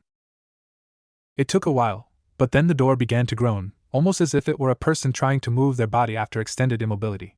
They opened entirely on their own, and as they did, Naruto wondered what he would see. The rational part of him expected signs of violence, death, and decay, whereas another part imagined a still fully functioning society hidden within. What he saw, however, was nothing.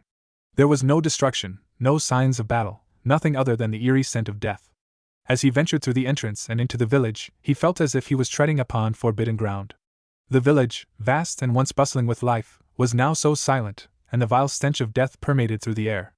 It was an assault on the senses. Where should I even begin? Naruto thought to himself before pressing onward. His reason for traveling to such a faraway land was to learn more about Jinchuriki. Without Fuinjutsu, Jinchuriki wouldn't even exist, and there were no more celebrated experts of Fuinjutsu in recorded history than the Uzumaki clan. Hell, even the very seal that kept the Kyuubi at bay and his sister was of Uzumaki origin. So, in his opinion, to better understand Jinchuriki, understanding the Uzumaki and their methods was an excellent first step. He decided to push toward the center of the village. Currently, he was on the right side of the village located on the right island, and if he wanted to explore the left, he would need to access the bridge. Based on what he could see just by looking at it from a distance, living in the left portion of the village was a privilege afforded to those of high wealth and status. The buildings were larger and appeared to be of a higher quality, and at the center, there was a massive, beautiful tower that was a testament to the architectural genius of his ancestors. He reached what could only be described as the town square, and was forced to come to an abrupt halt. For the first time since coming here, he found something. Corpses numbering in the hundreds were all strewn about, men, women, children all. The smell they generated nearly forced Naruto to vomit, but he steeled himself before looking at the horrid scene with a more analytical eye. Oddly enough, none of the bodies showed any injuries of any kind yet, they all appeared to be mummified. He racked his mind for anything that could serve as a cause for such a bizarre phenomenon, but found nothing. As he continued to stare on in morbid fascination, everything around him suddenly went black, as if his vision was stolen. Then, a voice echoed through his mind, if it could even be described as a voice at all. It spoke in his tongue, but it sounded more like an inhuman entity attempting to mimic human speech. It was the most disturbing sound he had ever heard. Your eyes have yet to open. As soon as he heard the voice in his mind, he gripped his head in agony and fell to his knees. He felt as if his bones were being crushed within his body, and his head was plagued by what could only be described as the worst feeling imaginable. Blood began pooling on the ground beneath him, and he quickly realized it was dripping from his eyes and ears. What is happening to me? He thought to himself, gritting his teeth through the agony.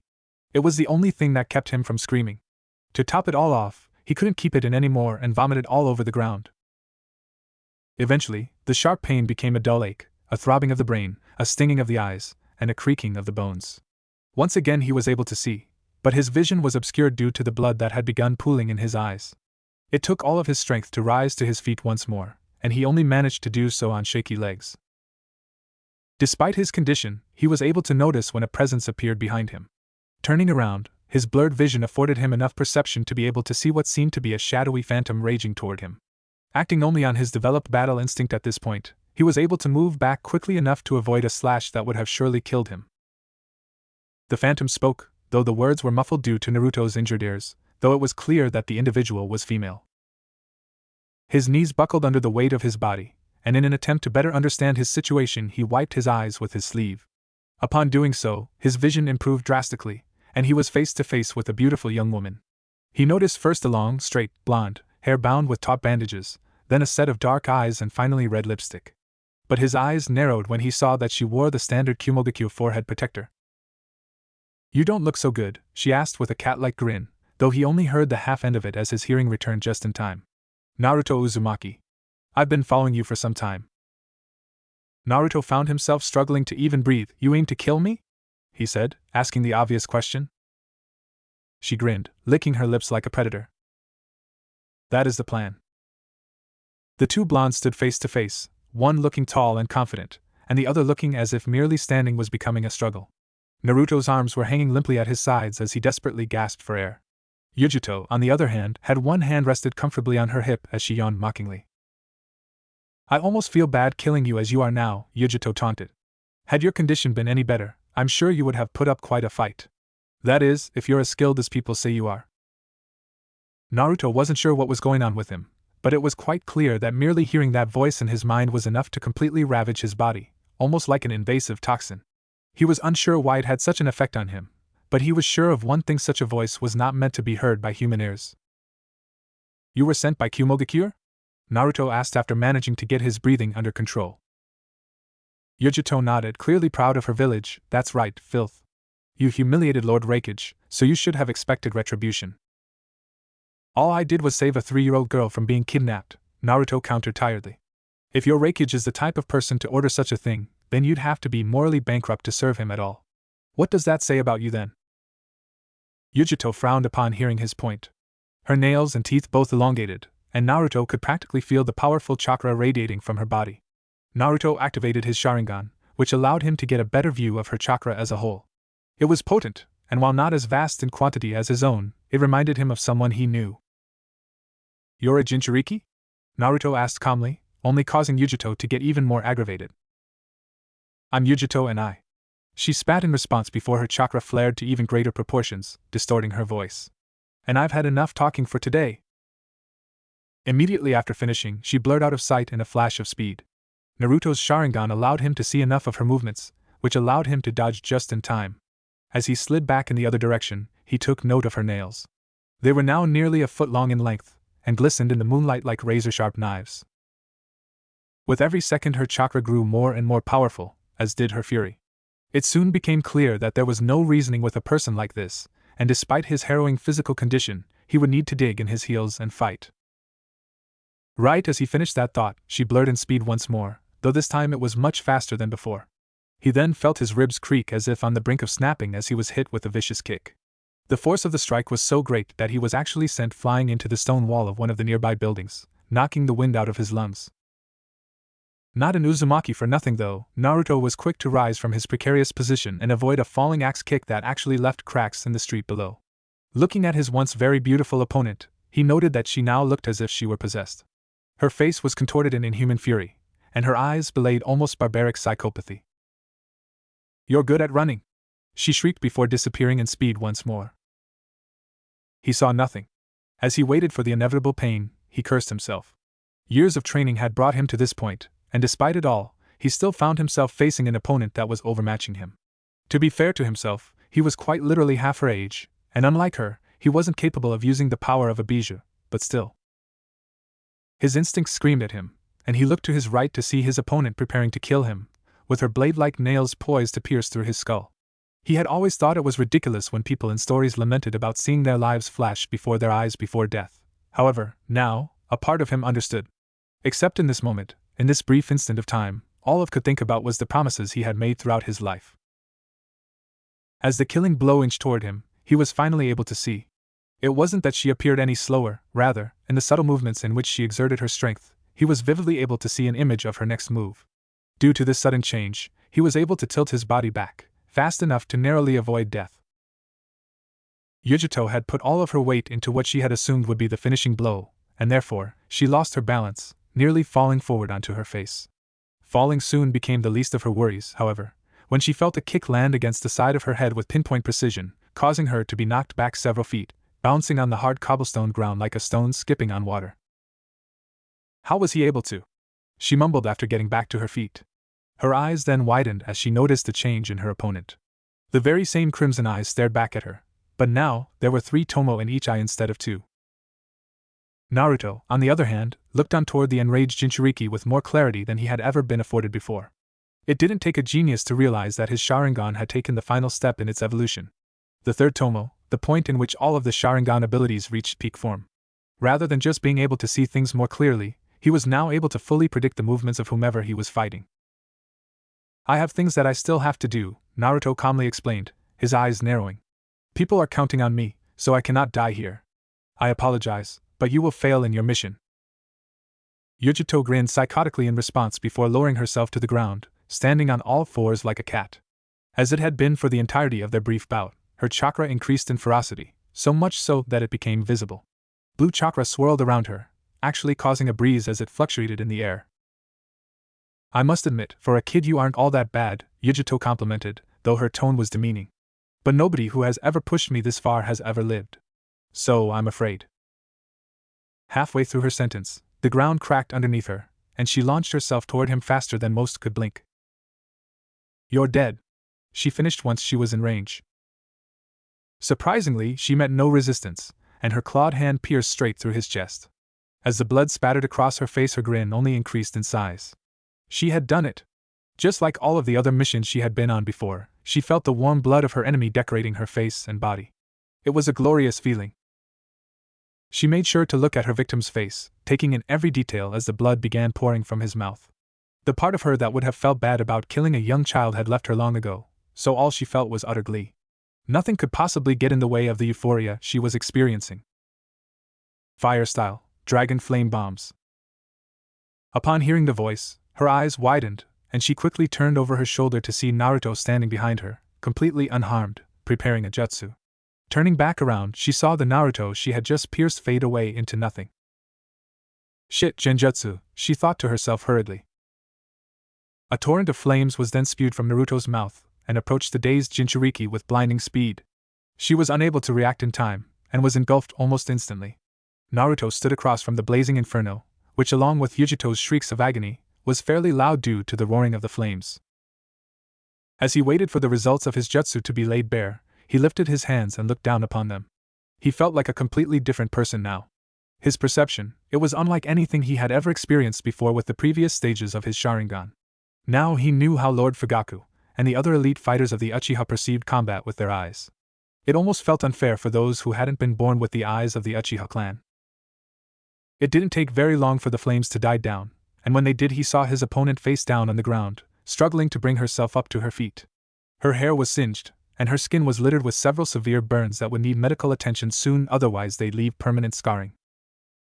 "You cannot continue and still hope to live," Naruto commented. "I have no desire to take your life. Surrender now, and I will allow you to leave." In an unexpected move, his words only served to amuse Yujito, who began to laugh. Her back trembled as the eerie laugh escaped her lips, echoing throughout the surrounding area. Naruto remained unaffected, despite the fact that what he was witnessing was something that would make an ordinary person step back in worry. "Why you'll let me go?" she asked rhetorically. "The prey doesn't allow the predator to leave. The predator leaves when it's eaten its full. That's how things work in this world of beasts." Naruto could only look on at what he viewed as a victim of the shinobi system. One did not come to such conclusions on their own, someone had to have conditioned her to see the world the way she did. It made Naruto feel pity, looking down at this person who could have very well lived a normal life had she not been forced to become a professional murderer. With no discernible physical reaction, Naruto spoke. "You and I are not beasts, we are human," he said, pointing out the fatal flaw in her philosophy. "We possess the mental capacity to push past our baser instincts. It is what allows us to nurture and care for others, even when it means putting ourselves at risk. That is what separates us from other animals, the ability to find greater purpose in life, one beyond merely surviving." Only silence followed. The kind of foreboding silence that could only occur when someone's worldview was questioned. Naruto could practically hear the gears turning in Yujito's head. It was very likely that this was the first time someone had ever decided to point out why her worldview was incorrect, either because they felt it was pointless, or because they couldn't care to do so. "You're wrong," she growled. "You're still young, but one day you'll come to see the world for what it really is. The more death you witness, the more blood you spill, the line between man and beast will become blurred, until you eventually reach the very same place that I have." Naruto simply waited for her to finish. His body was still recuperating, and every moment he could stall would increase his chances of survival should she decide to continue this fight. Yujito grinned at him as she brought herself back to all fours. "A place of acceptance," she continued. "I've come to accept that this is the way that human beings truly are. And if we truly are mere beasts of slaughter, then I may as well become the most dangerous of them all, the apex predator." Deciding that talking was now pointless, Naruto activated a pair of summoning seals on his wrists, and 2 shuriken appeared in his hands at the blink of an eye. Faster than most could track, Naruto unleashed a barrage of metallic death, flinging shuriken after shuriken. To her credit, Yujito remained defensive, either dodging or using her elongated nails to parry the assault. "You seem to be taking this seriously," she taunted before pausing her words to lean back and avoid a shuriken that would have pierced her skull. "Where's all your humanity now? You don't seem all that hesitant to kill me." Naruto ignored her. "Fire style, Phoenix Flower Jutsu," he said after weaving through a set of hand seals, faster than the eye could see. Upon doing so, a multitude of miniature fireballs were expelled from his mouth. However, he put a twist on the jutsu by simultaneously throwing shuriken as well, resulting in balls of flames with shurikens spinning dangerously at their center. "How fun!" Yujito remarked, before she jumped into the air and avoided the danger. Naruto was then forced to take a momentary defensive approach when what appeared to be tiny balls of blue fire were expelled from Yujito's mouth like spit. At the center of all of the flaming projectiles, he could see hair in the shape of mice, which were engulfed entirely in blue flame. They all came speeding toward him with precision. he dodged, but was surprised when the attack he avoided changed course and came roaring toward him once more. They home in on their target, he thought to himself before turning and jumping in the other direction. He weaved through the various roads and alleyways of Yuzushiogakure, all the while doing his best to maintain a distance between himself and the flaming mouse hairballs that seemed to be inching closer and closer by the second. To make matters worse, with every moment that went by, the hairballs appeared to multiply, increasing in number. Earth style, mobile core, Naruto announced, his hands forming the seal of the snake while he was still moving. Immediately after, a portion of the ground rose behind him as he continued to sprint on, resulting in many of the hairballs making contact and exploding. Several hairballs managed to avoid the earth core and continue on toward their target. Naruto took to the air, spinning and rotating with grace and dexterity, narrowly avoiding the flaming projectiles. Realizing that dodging wouldn't cut it, Naruto created a shadow clone, grabbed its arm, and tossed it into the remaining mouse hairballs. He then fell safely toward the ground, watching as his clone was engulfed in flames. Before he could reach the ground, however, he was forced to flip backward midair to avoid another blitzing attack from Yujito, who seemed hellbent and cutting him to shreds with her claws. Finally, landing securely on the ground, Naruto turned to face his opponent. They two stood off for several moments. "No one has ever given me a fight like this," Yujito commented with a grin. "No wonder Lord Raikage wants you dead." Naruto merely stared at her. "You talk quite a bit," he responded, causing her to grit her teeth in frustration. Her anger then quickly turned to glee. "Bye-bye," she taunted, to Naruto's brief confusion. Before he could react, a pair of hands erupted from the ground and gripped his ankles in a vice. Looking down, he quickly recognized that they were Yujito's. She created a clone, he observed as the original Yujito came speeding toward him. It seemed she was more capable of strategy than he had initially given her credit for. Much like she had earlier, she attempted to stab his chest with her claws. This time, however, her hands were grabbed by Naruto, mere millimeters before they would have reached his flesh. A battle of wills ensued, in which both parties exerted themselves to their max strength, with Yujito trying her damnedest to push her nails into his flesh, and Naruto doing his best to prevent her from doing so. "You can't resist forever," Yujito taunted. "Every second my chakra gets stronger and stronger. I can play this game all day." Naruto's grip on her wrists tightened. His calm expression only served to confuse Yujito, whose eyes narrowed in suspicion. Before she could even begin to ask what he was planning, she heard an odd sound above her. Looking up, her eyes widened in shock when she saw another Naruto falling from the air above her, holding a sphere of blue rotating chakra in his right hand. What is that?" she thought to herself in horror. She tried to get away, but the Naruto gripping her wrists wouldn't allow her. Before she could acknowledge the irony of the trap she had planned ending up being her undoing, the Naruto falling toward her rammed the strange sphere of chakra into her back. The power behind the attack was massive, tearing and grinding into her flesh. Such was the force of the jutsu that Yujito was slammed into the stone ground below her, resulting in the area surrounding her being crushed. The Naruto that had been holding her in place disappeared in a cloud of smoke, revealing himself to have been a shadow clone. The real Naruto, who had just used the Rasengan in battle for the first time, looked down at his wounded opponent. She was bleeding profusely, and based on what he could see it was clear that many of her bones would require mending. Thankfully, she was now unconscious, so he could move on without having to worry about getting attacked. Pausing for a moment, he looked around him at the once bustling city of Yuzushiogakure and sighed. "I came here for knowledge and was only met with conflict," he thought to himself in disappointment. Out of his line of sight, behind him, Yujito was experiencing a change. Her skin began peeling off, revealing a dark red, nearly black, layer of chakra underneath. As the process continued, Naruto quickly became aware of the massive increase in chakra behind him and looked toward the unconscious Yujito with alarm. The chakra he was feeling now was in a completely different league than what he had felt earlier. So this is the power of the Nibi, he thought. It must be using her weakened state as an opportunity to escape. Soon, her entire body was encompassed by the blood-red chakra, until she looked nothing like a human at all. Her eyes were replaced by large glowing circles, and her mouth was now a maw with a similar glow, as if inside she was housing some incredible energy. There was no longer any human intelligence there. He was no longer face to face with Yujito, but rather, the Nibi influencing her unconscious body with its chakra. In the presence of such potent, untamed chakra, Naruto began to wonder if he would have any chance at all against such a foe. He was still just a child, a genin, after all. Then, he remembered what Jiraiya had revealed to him.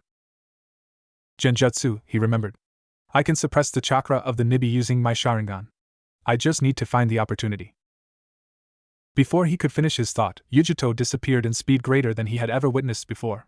Then, he saw crimson and quickly looked down to see that blood was spurting from a wound in his side. His eyes widened as he realized he had been attacked before he could even blink. Despite the pain of the injury and the blood dripping down his side, Naruto created distance by jumping back several feet. Yujito was now entirely like a beast, her vision darting around in all directions, looking for something, anything, to kill. She was no longer a person with the sole objective to kill him, she was now a monster that wanted to slaughter anything in sight. Soon, her eyes set on him, and he racked his mind over what his next course of action should be. This time, he was more prepared, and his Sharingan was able to track her movements as she blurred toward him with astonishing speed. However, when he tried to move, he felt his body racked with intense pain and realized that the injury to his side was far more dangerous than he had initially thought it to be. I can't move, he realized as the unstable Jinchuriki came barreling towards him. Thankfully, right before Yujito could make contact with him, a massive mallet of red, glowing chakra slammed down on her, crushing the ground below. Naruto immediately recognized the jutsu and looked up toward the nearby rooftops to see Tonari giving him a casual wave. "Hello, Naruto," he greeted with his signature smile. "How are you?" Naruto, breathing heavy due to blood loss, used all of his strength to jump into the air and land on the roof at Tonari's side. For once, he was pleased to see his teammate. "I could be better," Naruto responded, before looking down toward the hammer of red chakra that was pinning Yujito to the ground. "That won't be able to hold her for long." Tonari's expression became a bit more serious. "I know," he acknowledged. Almost as if on cue, the chakra mallet was obliterated by the sheer magnitude and potency of the Nibi's chakra. Naruto and Tonari both got into lowered stances as they prepared for a possible incoming attack. With someone at his side, Naruto was feeling more confident about his chances, but was once again reminded of his injury when he felt the painful pulsating sensation on his side. "How do we defeat such an enemy, Naruto?" Tonari asked, looking toward his teammate. "We are not yet strong enough to fight such foes, and you are injured." After a bout of heavy breathing, Naruto explained, "I need to find an opportunity to put it under my genjutsu," he explained. "Do you have any jutsu that can restrain it?" Tonari seemed to think for a moment before responding, "I do, but as you can see, it is able to overpower my tool creation jutsu fairly quickly." "A brief second of eye contact is all I need," Naruto assured. Nodding in understanding, Tonari turned to face the confused Jinchuriki down below them. It was scanning the area, looking for anything that may serve as prey. It was clear that Naruto's injury would make a drawn-out fight impossible. The only way they could subdue this beast would be for Naruto to use his Sharingan, and if he were to lose consciousness due to blood loss before that happened, they'd both die. Deciding to be gutsy, Tonari jumped from his elevated and landed directly in front of Yujito, much to Naruto's surprise.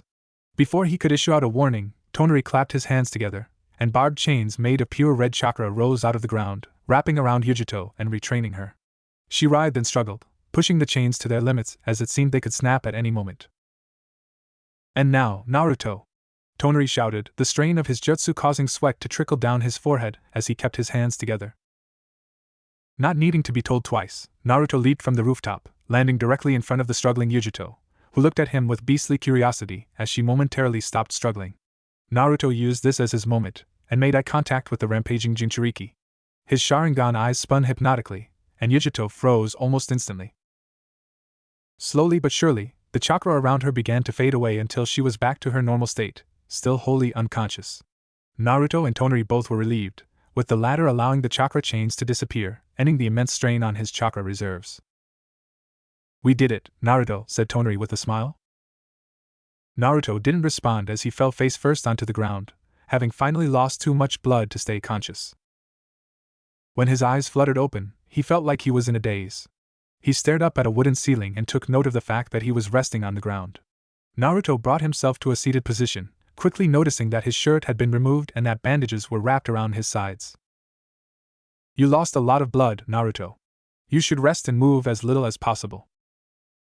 Naruto recognized the voice, so he felt no surprise when he saw Tonari sitting cross-legged at his side.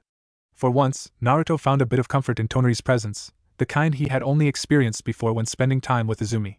It was the feeling of friendship, of camaraderie. How long has it been?" Naruto asked while cradling his side. Tonari looked forward, toward a roaring fireplace at the other end of the room. "Only 24 hours, he answered. Naruto nodded tiredly before slumping back down to lay on his back. His body felt utterly sapped of energy, and he quickly realized that his chakra had likely been going haywire over the past hours, doing its best to heal him.